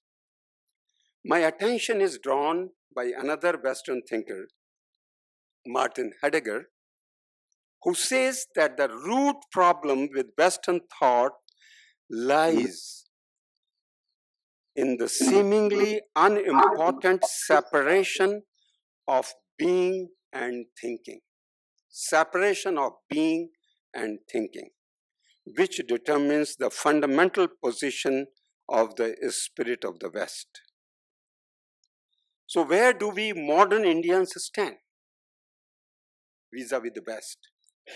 A great Indian mind, Professor J.L. Mehta, feels blessed in asserting that we in India today may consider ourselves lucky in having an extraordinary rich legacy of non-representational yet stringent discursive thought which never fell out of the dimension of holy. तो अब देखना यह रोचक होगा कि यह सत्याग्रही भारतीय मनीषा तत्व को जिस दृष्टि से देखती है वह क्या है? जो खड़गपुर का खड़ग है, IIT. What is that I which sees the I? What is the technology of seeing the I? I in the sense of me and I in the sense of my way of seeing both. तो सत्याग्रही भारतीय मनीषा तत्व को जिस दृष्टि से देखती है वह दृष्टि क्या है? और वह दृष्टि एक है या वो दृष्टियां विभिन्न हैं? तो भारत की विज्ञान की भाषा में जो मूल तत्व है वह एक ही है, शक्ति। शक्ति जो अविकृत शक्ति के रूप में है, आद्या शक्ति के रूप में, पराशक्ति के रूप में, और वही अपने भीतर से समस्त विकारी वस्तुओं को जन्म देती है। हो सकता है कि आइंस्टाइन सुन रहे हों इस बात को, कहेंगे thank you very much for echoing myself, but I am not echoing him, he is echoing us. और जब जानने के दो तरीके सामने आते हैं, पहला विविधता जो सामने प्रकट है, तो उसको जानने का तरीका विज्ञान कहलाता है। विविधम ज्ञानम विज्ञानम। और जब बाहर की तरफ हम देखते हैं, परिधि को देखते हैं, तो परिधि presupposes a centre. It can not be there unless there is a centre. तो परिधि से जब हम केंद्र की तरफ चलने लगते हैं, बाहर से भीतर की ओर, विविध से एक की ओर, तो वह प्रक्रिया ज्ञान कहलाती है। एकम ज्ञानम ज्ञानम। इस संदर्भ में एक प्राचीन घटना मुझे स्मरण आ रही है कि परमात्मा ने, जो भी है वो, मुझे मालूम नहीं कौन है, हो सकता है कि मेरे गांव का कृष्ण ही हो वो, तो वो कहता है ब्रह्मा से कि सृष्टि करो, सृष्टि करो। तो ब्रह्मा जी लग गए, पूरी तकनीक सृष्टि की लगा दी उन्होंने, कुछ नहीं कर पाए। उन्होंने फिर ध्यान आया कि ऋग्वेद, यजुर्वेद, सामवेद, अथर्ववेद चारों तो हैं यहाँ पर, तो उन ज्ञानों को टटोला, जो भी वेदितव्य था वो सब उन्होंने लगा दिया उसमें। सृष्टि इल्ले नहीं हुई, हाहाकार मच गया। प्रभु की आज्ञा है, सृष्टि करनी है, करनी है, करनी है, किंतु सृष्टि हो नहीं पा रही, प्रजापति से सृष्टि नहीं हो पा रही, तो क्या होगा? तो तपस्या में लग गए, जैसे ये हम तपस्या कर रहे हैं, यहाँ 8 दिन करेंगे। तो यह जो तपस्या में लगे, प्रभु प्रकट हुए। बोले क्या कर रहे थे? बोले प्रभु तकनीक भी असफल हो गई, प्रौद्योगिकी फेल हो गई और ज्ञान भी असफल हो गया। बोले दोनों? बोले दोनों को अपनाया तुमने? बोले हाँ अपनाया। तो बोले कि ऐसे नहीं होगा ब्रह्मा, तेरी उलझन को मैं दूर करता हूं, और ये मानव की बहुत बड़ी उलझन है। ज्ञान और विज्ञान दोनों साथ या अलग, या दोनों में से केवल एक।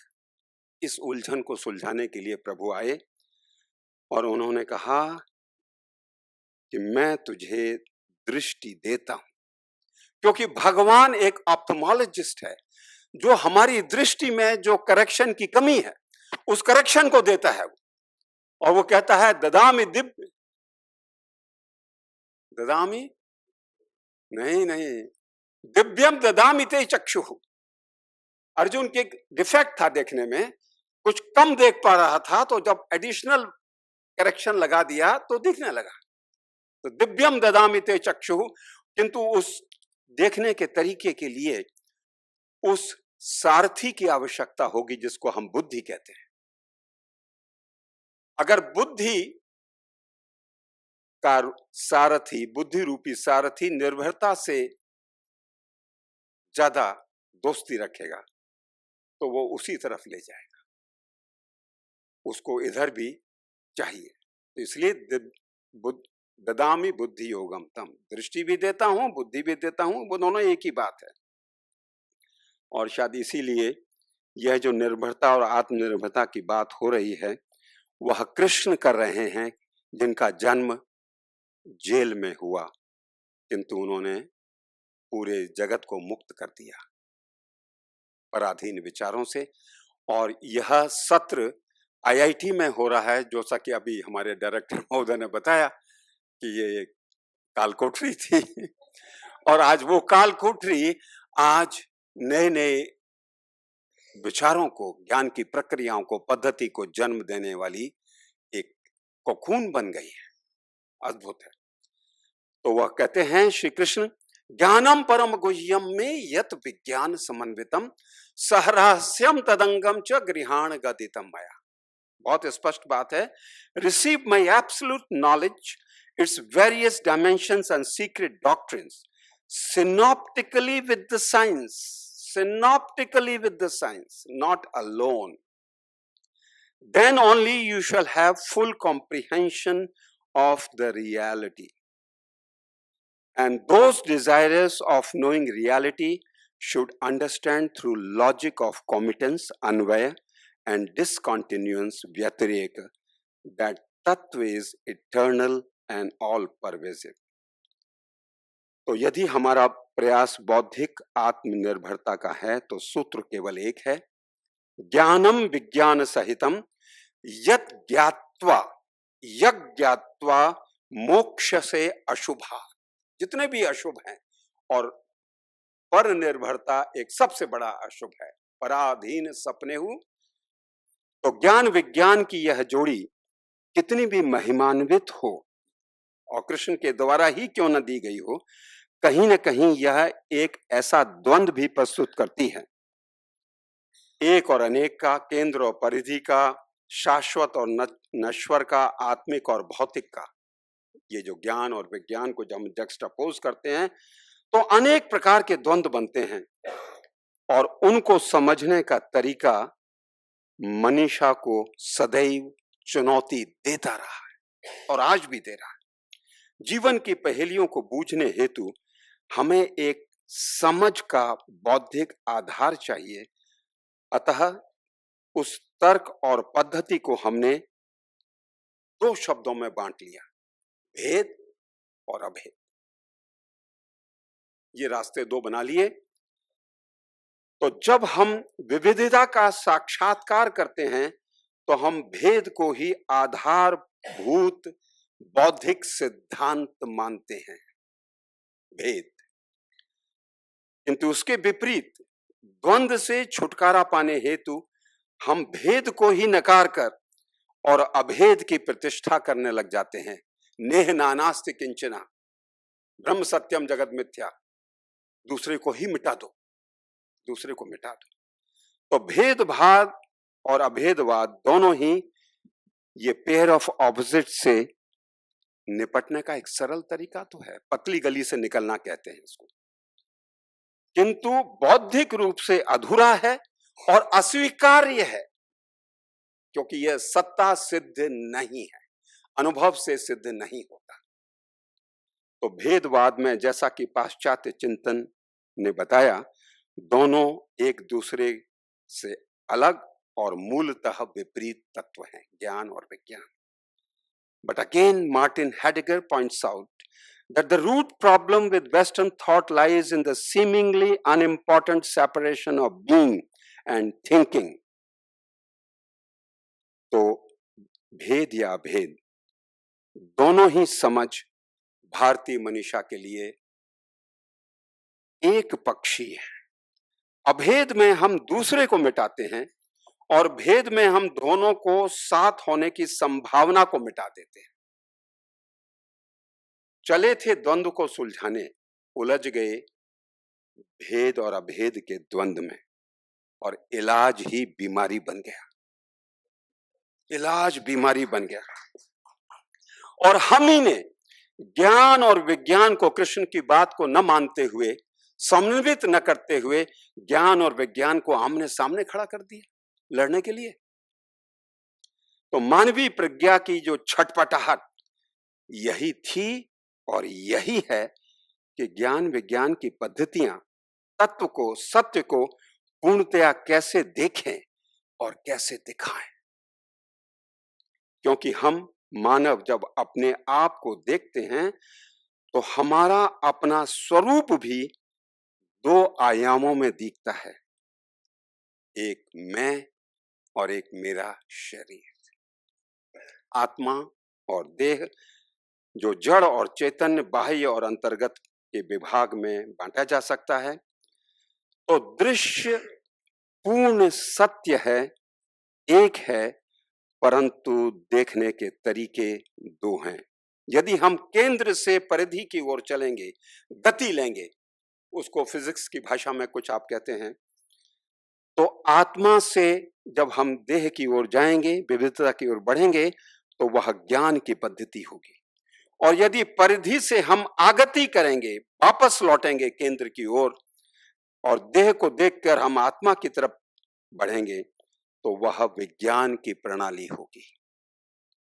तो आवश्यकता है यह समझने की कि ज्ञान विज्ञान ये दोनों भारत के हिसाब से एक ही प्रज्ञा के दो व्यापार हैं, दो व्यापार है, दो तरीके से प्रज्ञा अपने को बरतती है, प्रयोग करती है।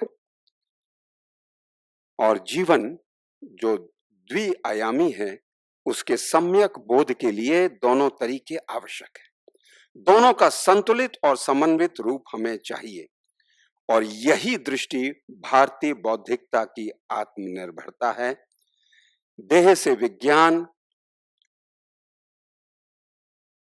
देह के लिए विज्ञान चाहिए, आत्मा के लिए ज्ञान चाहिए, परंतु देह जैसे आत्मा पर निर्भर है, उसी प्रकार विज्ञान का ज्ञान केंद्रित होना भी आवश्यक है। भारतीय बौद्धिक परंपरा ने इस चुनौती को स्वीकार करते हुए तर्क को पेयर ऑफ बाइनरी ऑपोजिट से उठाकर उसे एक नया आयाम दिया, जहां पर भेद और अभेद समवेत होकर नृत्य कर सकते हैं, विरोधी के स्थान पर परस्पर एक दूसरे के पूरक बनकर। और यह प्रक्रिया शुरू हुई द्वैताद्वैत, विशिष्टाद्वैत, स्वाभाविक भेदाभेद, शुद्धाद्वैत, यह जो मिलन कराने की जो छटपटाहट थी भारतीय मनीषा की, ये इन प्रक्रियाओं से गुजरी और गुजरते गुजरते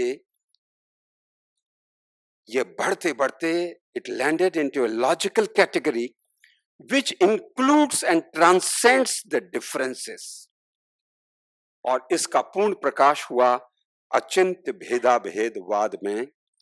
मानव प्रज्ञा को बौद्धिक आधार मिला, किंतु यह तार्किक होते हुए भी अचिंत्य लगा, but Achintya not in its form of being illogical. It is not illogical. Rather, it includes and transcends the logic of binary opposites. और यही भारत की समग्र प्रज्ञा पद्धति है, जिसको आपने फोर्थ स्टेज के बारे में बताया। किंतु बात यहां पूरी नहीं होती। ज्ञान विज्ञान समन्वित भारतीय मनीषा के सम्मुख एक और डायलेमा है, एक और पेयर ऑफ ऑपोजिट्स है, द्वंद्व है। 2 मिनट में पूरा करना है।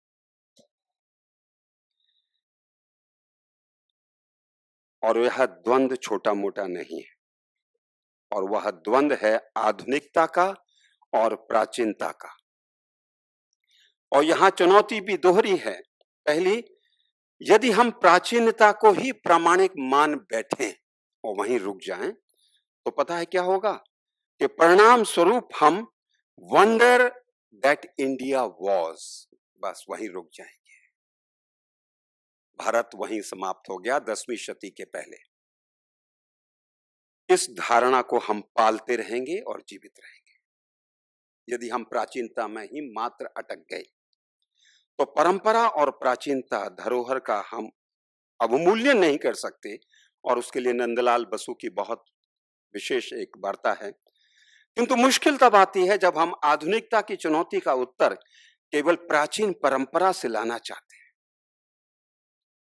आधुनिक भौतिक विज्ञान और प्रौद्योगिकी की उपलब्धियों के स्रोत बीते हुए कल में हम गिनाते हुए रह जाते हैं, और सुबह से गिना रहे हैं आज भी।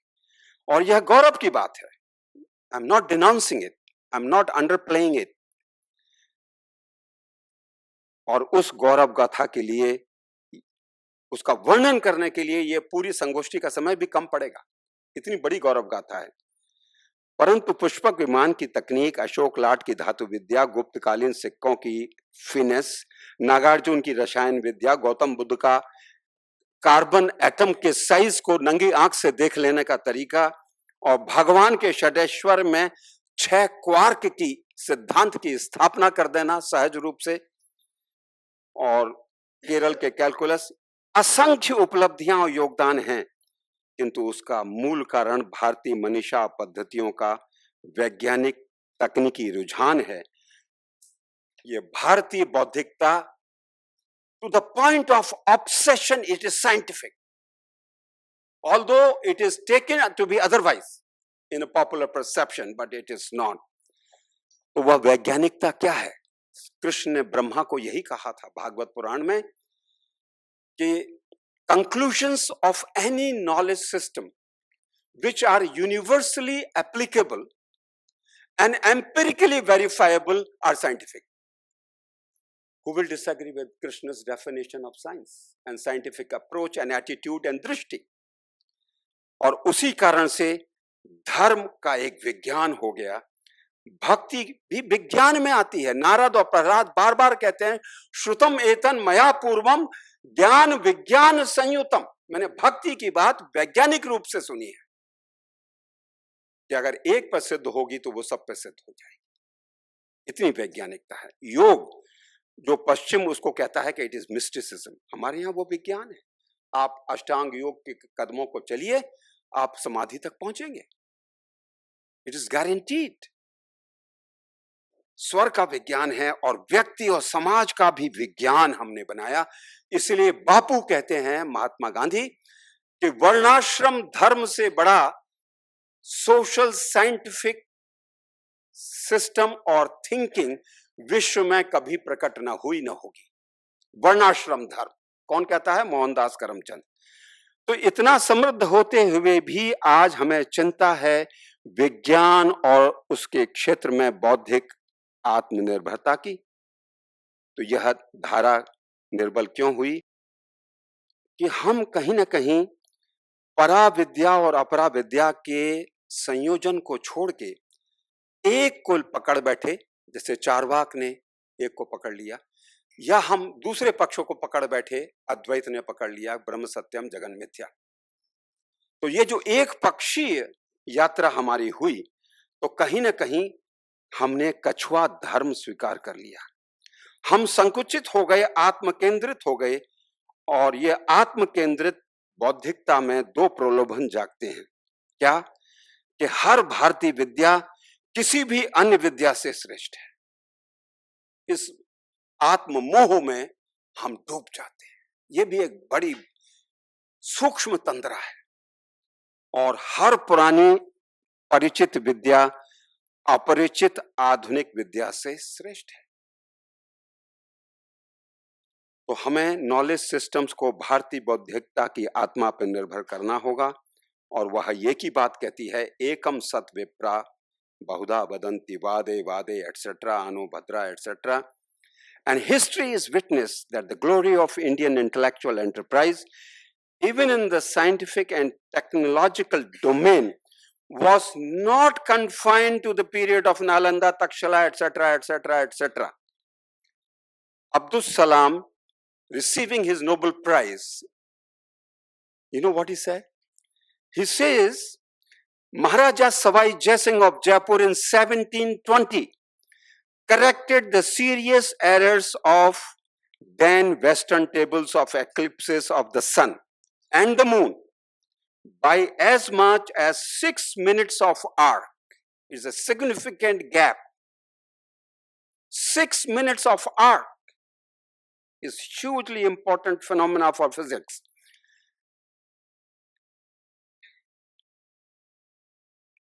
So, arc, and then he continues, which is something very shocking coming from Abdul Salam.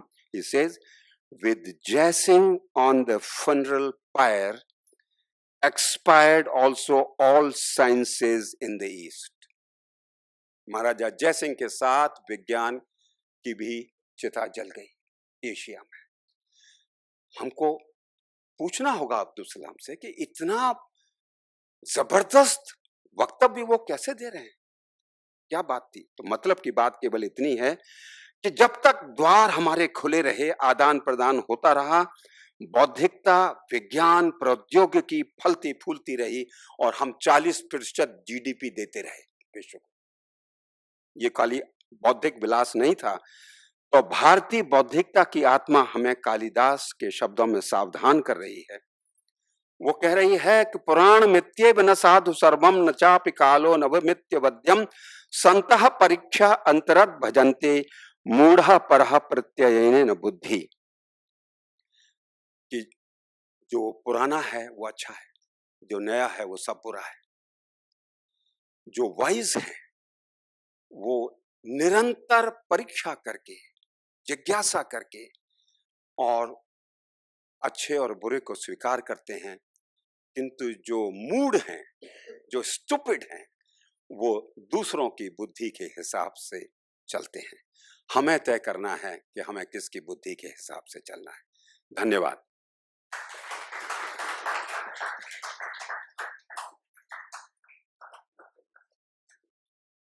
शायद जैसे मुझे महसूस हो रहा है, सबकी वही अनुभूति होगी कि अनुभूति है, बस कोई भाषा नहीं है कहने के लिए। बहुत बहुत धन्यवाद स्वामी जी। राघव कृष्णा जी को मैं विनंती करती हूँ वो आए और बृहत के सीईओ हैं, फाउंडिंग डायरेक्टर है, और उनका क्या विजन है बृहत से, और एक पुकार मैं कहूँगी हम सब के लिए जुड़ने के लिए। मैं चाहूँगी कि वो एक हमें उसके बारे में थोड़ा सा दर्शाएं जब तक कपिल कपूर जी हमारे साथ जुड़ते हैं। Raghav Krishna ji. Hariom, Jai Sri Krishna. I think it's going to be a drastic fall from the heights that Acharya has taken us to be talking about something mundane, but I come from the world of product development, and a lot of my experience and what has shaped me is the passion to convert ideas, concepts into the things that give us the anubhuti. Right? We've experienced when you think about the recovery, the repositioning, and the mainstreaming of Indian knowledge systems. We're not just talking about content. We're not just talking about form. We're not just talking about structures and administrative processes. We are talking about a fundamental way of knowing, a way of seeing, the drishti that Acharya has asked us to cultivate. We don't need, the people in this room do not need any further proof than just remembering what we experienced when we saw the little kid singing the stotra today. That is anubhuti. There is nothing else that needs pramana, that there is nothing else that needs to validate that externally. But in the context of a strategy for actually taking the vision of this anubhuti forward, it has to locate itself in the structures that we have. It has to create form. It has to produce content. It has to produce people. So when we talk about a strategy for mainstreaming IKS, we have to think about all the things that need to come together for this vision to really manifest. And that's what I'm going to talk about in the next 10 minutes in terms of what animates me and my team at Brihat to think about the research intent for Indian knowledge systems and what we consider to be the roadmap. So while it loads up, I'll do a quick introduction of our work at Brihat. We are a culture research organization that focuses on the intersection of cultural storytelling, policy research, particularly IKS research in education, and leadership development that is grounded in the Indian civilizational worldview. And there's a reason why we think all of these three things need to be taught together, because we're passing through a phase of an era, a time of the personal being the ideological. A lot of challenges that we have when we think about why there needs to be a conference, there needs to be so much of movement around mainstreaming our own knowledge systems, is because we inhabit a different world today. And that world is mediated by images. It registers subliminally in the psychology of people who are interacting with that. And if you're going to do that, you need to have your metaphors imbuing the same content, the same mediums that people are on. And that is the focus of cultural storytelling, to rewire the psychological process and give meaning making back to our culture when people experience it. But this cannot happen standalone. It has to anchor in the Indian knowledge systems. So we work on cultural storytelling to connect people with our own stories. We use technology, we use all the mediums available to us to help people connect back to our experiences, cultural experiences. What does it mean to actually understand a temple? How do you take a group of people through the journey of looking at temple not just as a tourist destination or as a matter of spiritual interest alone, but how do you look at the entire cultural, socio-economic, philosophical, artistic dimensions of a temple? These are things that we want to translate into experiences. Indian knowledge systems is the epistemology has to be something that people can touch, feel, and have a tactile memory about. So just on that context, if we can just move forward. We've spoken about this. I don't want to belabor this, but we've been through two periods of colonization: the Middle Eastern one and the British colonization, and obviously that has impacted the whole transmission mechanism of our knowledge systems, including the knowledge production. About 30-40 years ago, Kapil Kapoor ji reinitiated this yagya to start the Indian knowledge systems. We started with that book, and where we are today, I think we are on the precipice of a complete transformation, where the IKS mainstreaming is going to be the task that this generation has to take up. And I think that's the fact that we are here in an institute of preeminence talking about Atmanirbharta in sciences, and we got that wonderful message of how these are not two distinct, disparate streams. This is one. I think all of that is coming to a boil. We are looking at networks, we are looking at content, we are looking at institutions. I think all of these things are coming together to give us a glimpse of the future. And I think we are on that cusp, speaking here in 2022, that IKS integration, mainstreaming, and not as a separate division in an institution, but the fundamental epistemology that informs all other disciplines, all other work of eminence is going to come in the next decade. So I, when think about what are the elements that need to come together for this vision to manifest, at the top level, and I think that's the umbrage that we are all working under, is the policy vision and executive commitment. We have a leadership today that is able to talk confidently and inspire the confidence in us that you can claim your own knowledge systems. This would not have been possible without the national education policy, the new one. This would not have been possible without the leadership that we are seeing from the political establishment. So I think that air cover and the environment that it creates is something that we should deeply respect. There is a culture of looking down on policy making and political leadership. There is no other more important task in the country than actually providing that air cover for all of us to work. It's like the Akasha Tattva that can create space for all of us to work. The second thing that needs to come together, and this is, we are beneficiaries of that, is the academic leadership. We spoke about, director spoke this morning about how this institution itself, or the creation of a center of excellence for IKS 3 years ago, when the word IKS was not as prevalent as we have it today, is a visionary act. It is a bold step.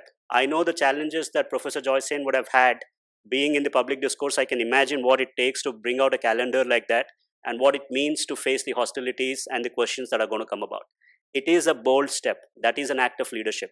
So we need academic leadership to set the direction that this is going to be the way. That means that we will think about faculty competencies, we will think about curriculum, we will think about technology integration, we will think about textbook, and we will think about the integration with the other networks, a private network, institutional network within academia, the policy network. I think that is the job cut out for the academic leadership. At the third level, we need, there can be a lot of human advancement that we can produce, but unless that finds a way into the industry, unless that finds a productive expression in the different parts of the economy, we are unlikely to get global traction for Indian knowledge systems. So the third lever that we need to focus on is how do we make a critical case for industry to have a bias for human capital that is coming through Indian knowledge systems.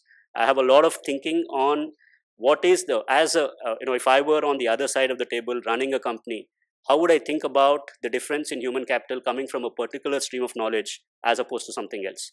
For me, it is the potential of that person. And if we can make a case that the Indian knowledge system is the best one to harness the human potential, and if we are able to get that alignment with the industry leaders, I think that would be a leapfrog in the way we can actually advance the thinking around this. Two other critical stakeholders that we need to engage with. One is obviously the decision maker in this entire process is the parent. And a lot of choices that are governed today about education is what the parents also are concerned about.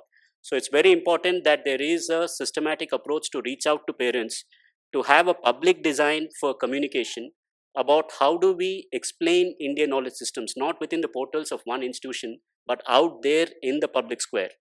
When do parents begin talking about, I am enrolling my kid in an IKS course? What does that mean and what would it need for us to get there? And the fifth one is the learner, a respect for the young person who's coming into the stream. This is a faculty development program. I think it's terribly important if you're thinking about a future for Indian knowledge systems, that we place the learner at the center of all of this. We have to articulate this not from the position of what it means to us in academia, but from the perspective of why that young person should actually make a life choice to get into Indian knowledge systems. So these are the 5 areas of integration or 5 levers of strategy that I think about when I look at a roadmap for Indian knowledge systems. And our work at Brihat is to do research to bring this kind of compatibility, this kind of confluence together. You can just move forward, I'll conclude. The next one. And so essentially the speeding up of this process means that we'll need to think about this 5-fold process, and as part of this FDP and with with the support of Richa-ji, the Center of Excellence team here, and the work that happens elsewhere, we are able to envisage a research project that talks about or that is able to foray and explore what is the state of Indian knowledge systems education today. We have the policy vision and there is an implementation direction. What do we need? What kind of institutions do we need to come together? How do faculty network? How do we create meaning making within the process for them? How do we also create accreditation mechanisms? What are the qualifying criteria for that? This, I think, is the area of immediate research, and I propose that all of us join in this research for the next year, 2 years, whatever it takes, that we come out with a blueprint for the next 10 years, 20 years of implementation roadmap for IK's vision to take the direction that we are getting from the national education policy, use this opportunity and make sure that we make it uncontestable. So I leave it at that. Thank you so much. I invite everyone to take part in this research, and we need your support. Thank you.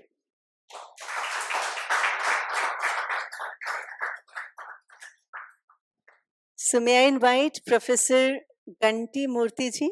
Is he there? We can watch the video by the time Professor Ganti Murthy ji comes. You can just play probably the first one.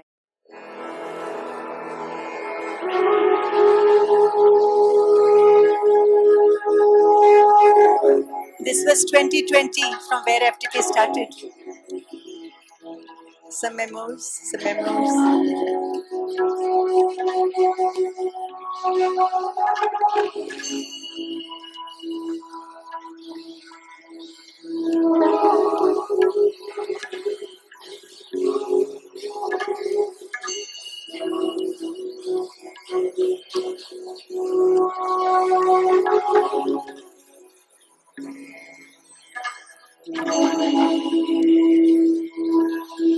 We already have a lot of faculty have joined us from Tripura to Kanpur, who are already here physically for the FTP. We have a group of almost 40 participants for this residential FTP. A round of applause maybe to everybody. And their colleges and institutions who have supported them for this 14-day. And the person who gave his first support for this FGP officially, that was Professor Ganti Murthy ji. A big round of applause.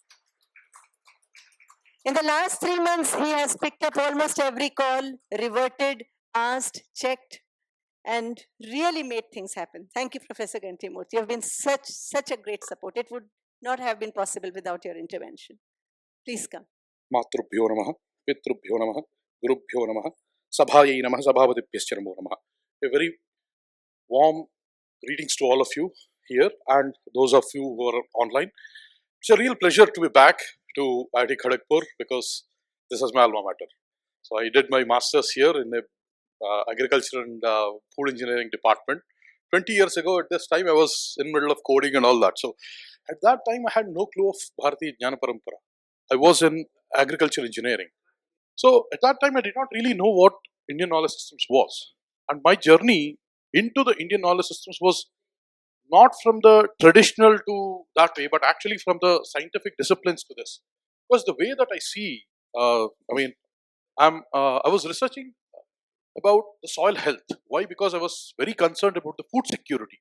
Do you know that right now, if we stop the crop production, we only have about 90 to 95 days worth of grains in the world to feed the entire world? That is the precarious situation that we are in. 90 to 95 days is just 3 months. That is for the entire world. And if you think of countries like India where we store at least 1.5 to 2 years worth of food grains and all that, what this really tells us is the rest of the world is living in a very, very, very precarious situation. So that, when I looked at these statistics, by the way, they are public statistics available from the FAO's website. When I looked at that, I had some sleepless nights, as you can probably all imagine. And then when I looked into what is causing it and then looked at how can we improve the resilience of our agriculture, I was interested in soils health and all that. We did some research and we came up with some formulations where you can shift to more sustainable agriculture in a reasonable amount of time, like 6 months rather than 3 years. And it was by coincidence that I got to a text called Vriksha Ayurveda by Surapala. It's a 1,000-year-old textbook of agriculture. It's a textbook.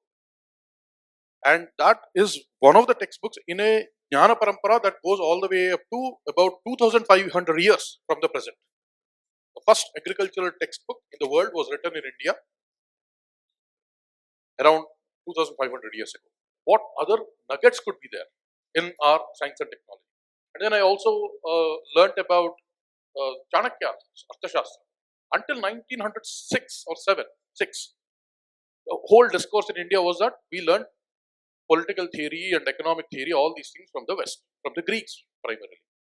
But then Arthashastra was a myth because nobody had a text, and it took one librarian in the Mysore Oriental Research Institute to actually take that book painstakingly copy that and then come up with the first critical edition in 1906.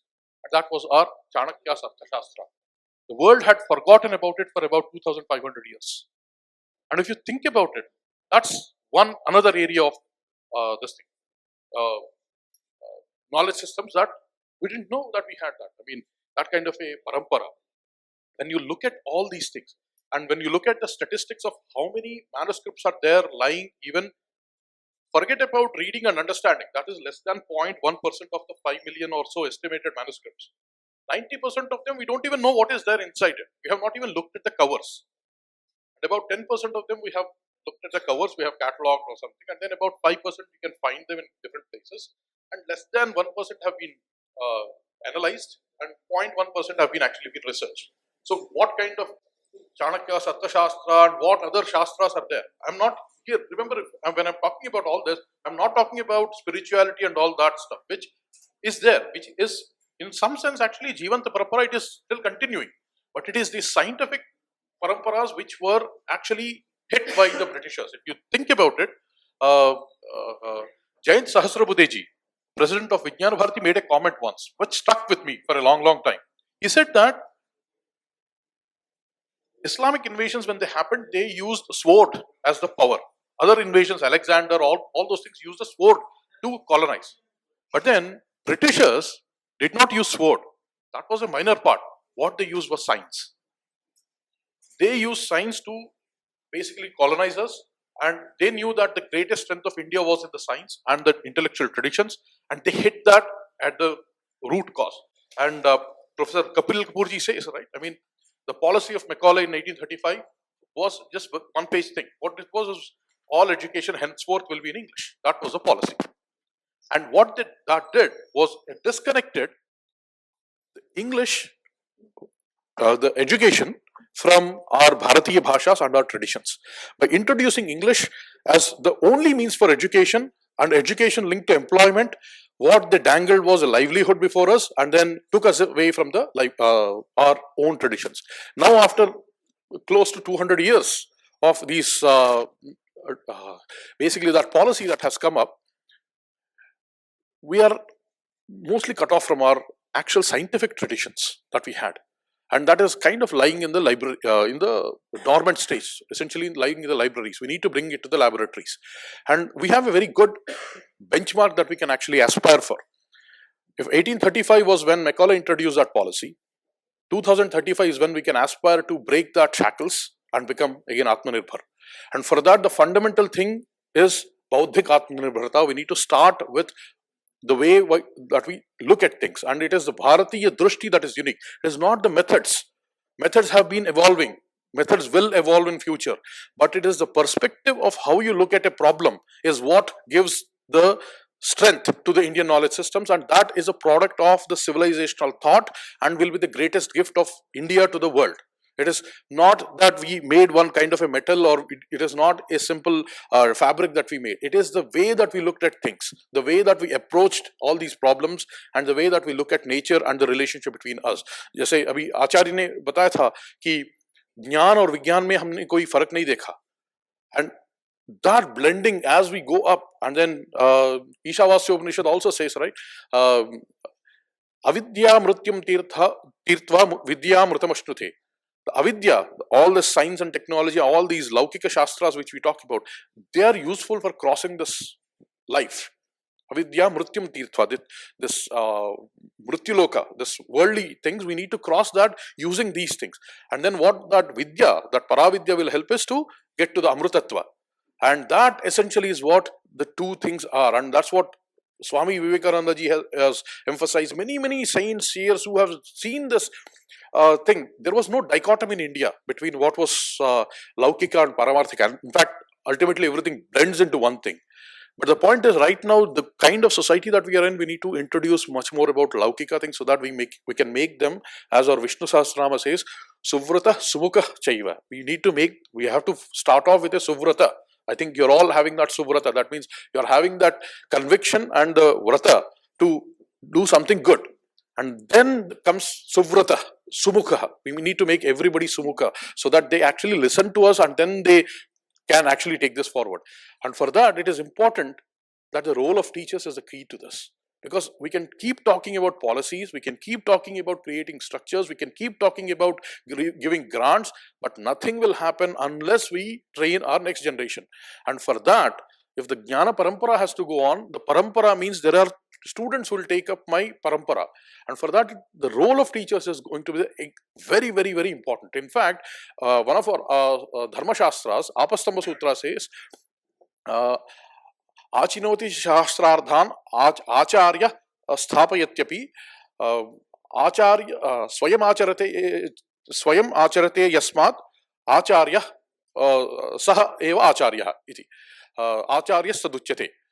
The one, we all are teachers, we are all shikshakas, but what Bharatiya Jnana Parampara says is that we cannot be satisfied with merely being shikshakas or teachers. We need to rise above that and become acharyas. What is the definition of an acharya? Acharya goes and chunoti. He brings out the best from the shastras and puts it in practice, and swayam acharate. He or she also practices it, so that then only we can call somebody an acharya. So this dichotomy, this jnana and vijnana melana of these two, and then the way that we want to present the vijnana and the scientificity, the logic, the rational arguments, all those things are something that we need to imbibe, and then only we can become a good acharya who will actually be inspiring to the students to basically continue this Jnana Parampara. And therefore, your role as teachers who are attending these FDPs is extremely critical to the success of this whole IKS mission, if you will. Because if you are learning well, and if you actually can teach well your students, if you are inspired by this, then only you can teach well, and then enly the parampara will continue. And Baba Dayom was a Senegalese engineer who came to New Delhi in around 1968 for a forest engineers conference or something like that. There he says, he made a quote that really inspires me to this day. He said, in the end, what is there? We do not preserve something that we do not understand. We do not understand something that we are not taught. And in the end, there is nothing but you have to teach. You don't learn something that we are not taught. Therefore, your role as teachers is going to be very, very critical for this Jnana Yajna. And with those words, I would like to say, again, end with what our Vedic Vakya says, Charaiveti, Charaiveti. Let us go forward with an aspiration to be the Vishwasya Guru. Vishwa Hamara Guru to ab tak ho chuka hai. Abhi humko Vishwa ka Guru banna hai. But again, for the welfare of all. That is for the welfare of the world. When I say welfare of all, it's not just anthropocentric view. It is that the entire creation is sacred and we want the welfare of everybody. Because in the end, we live on a pale blue dot. Namaste.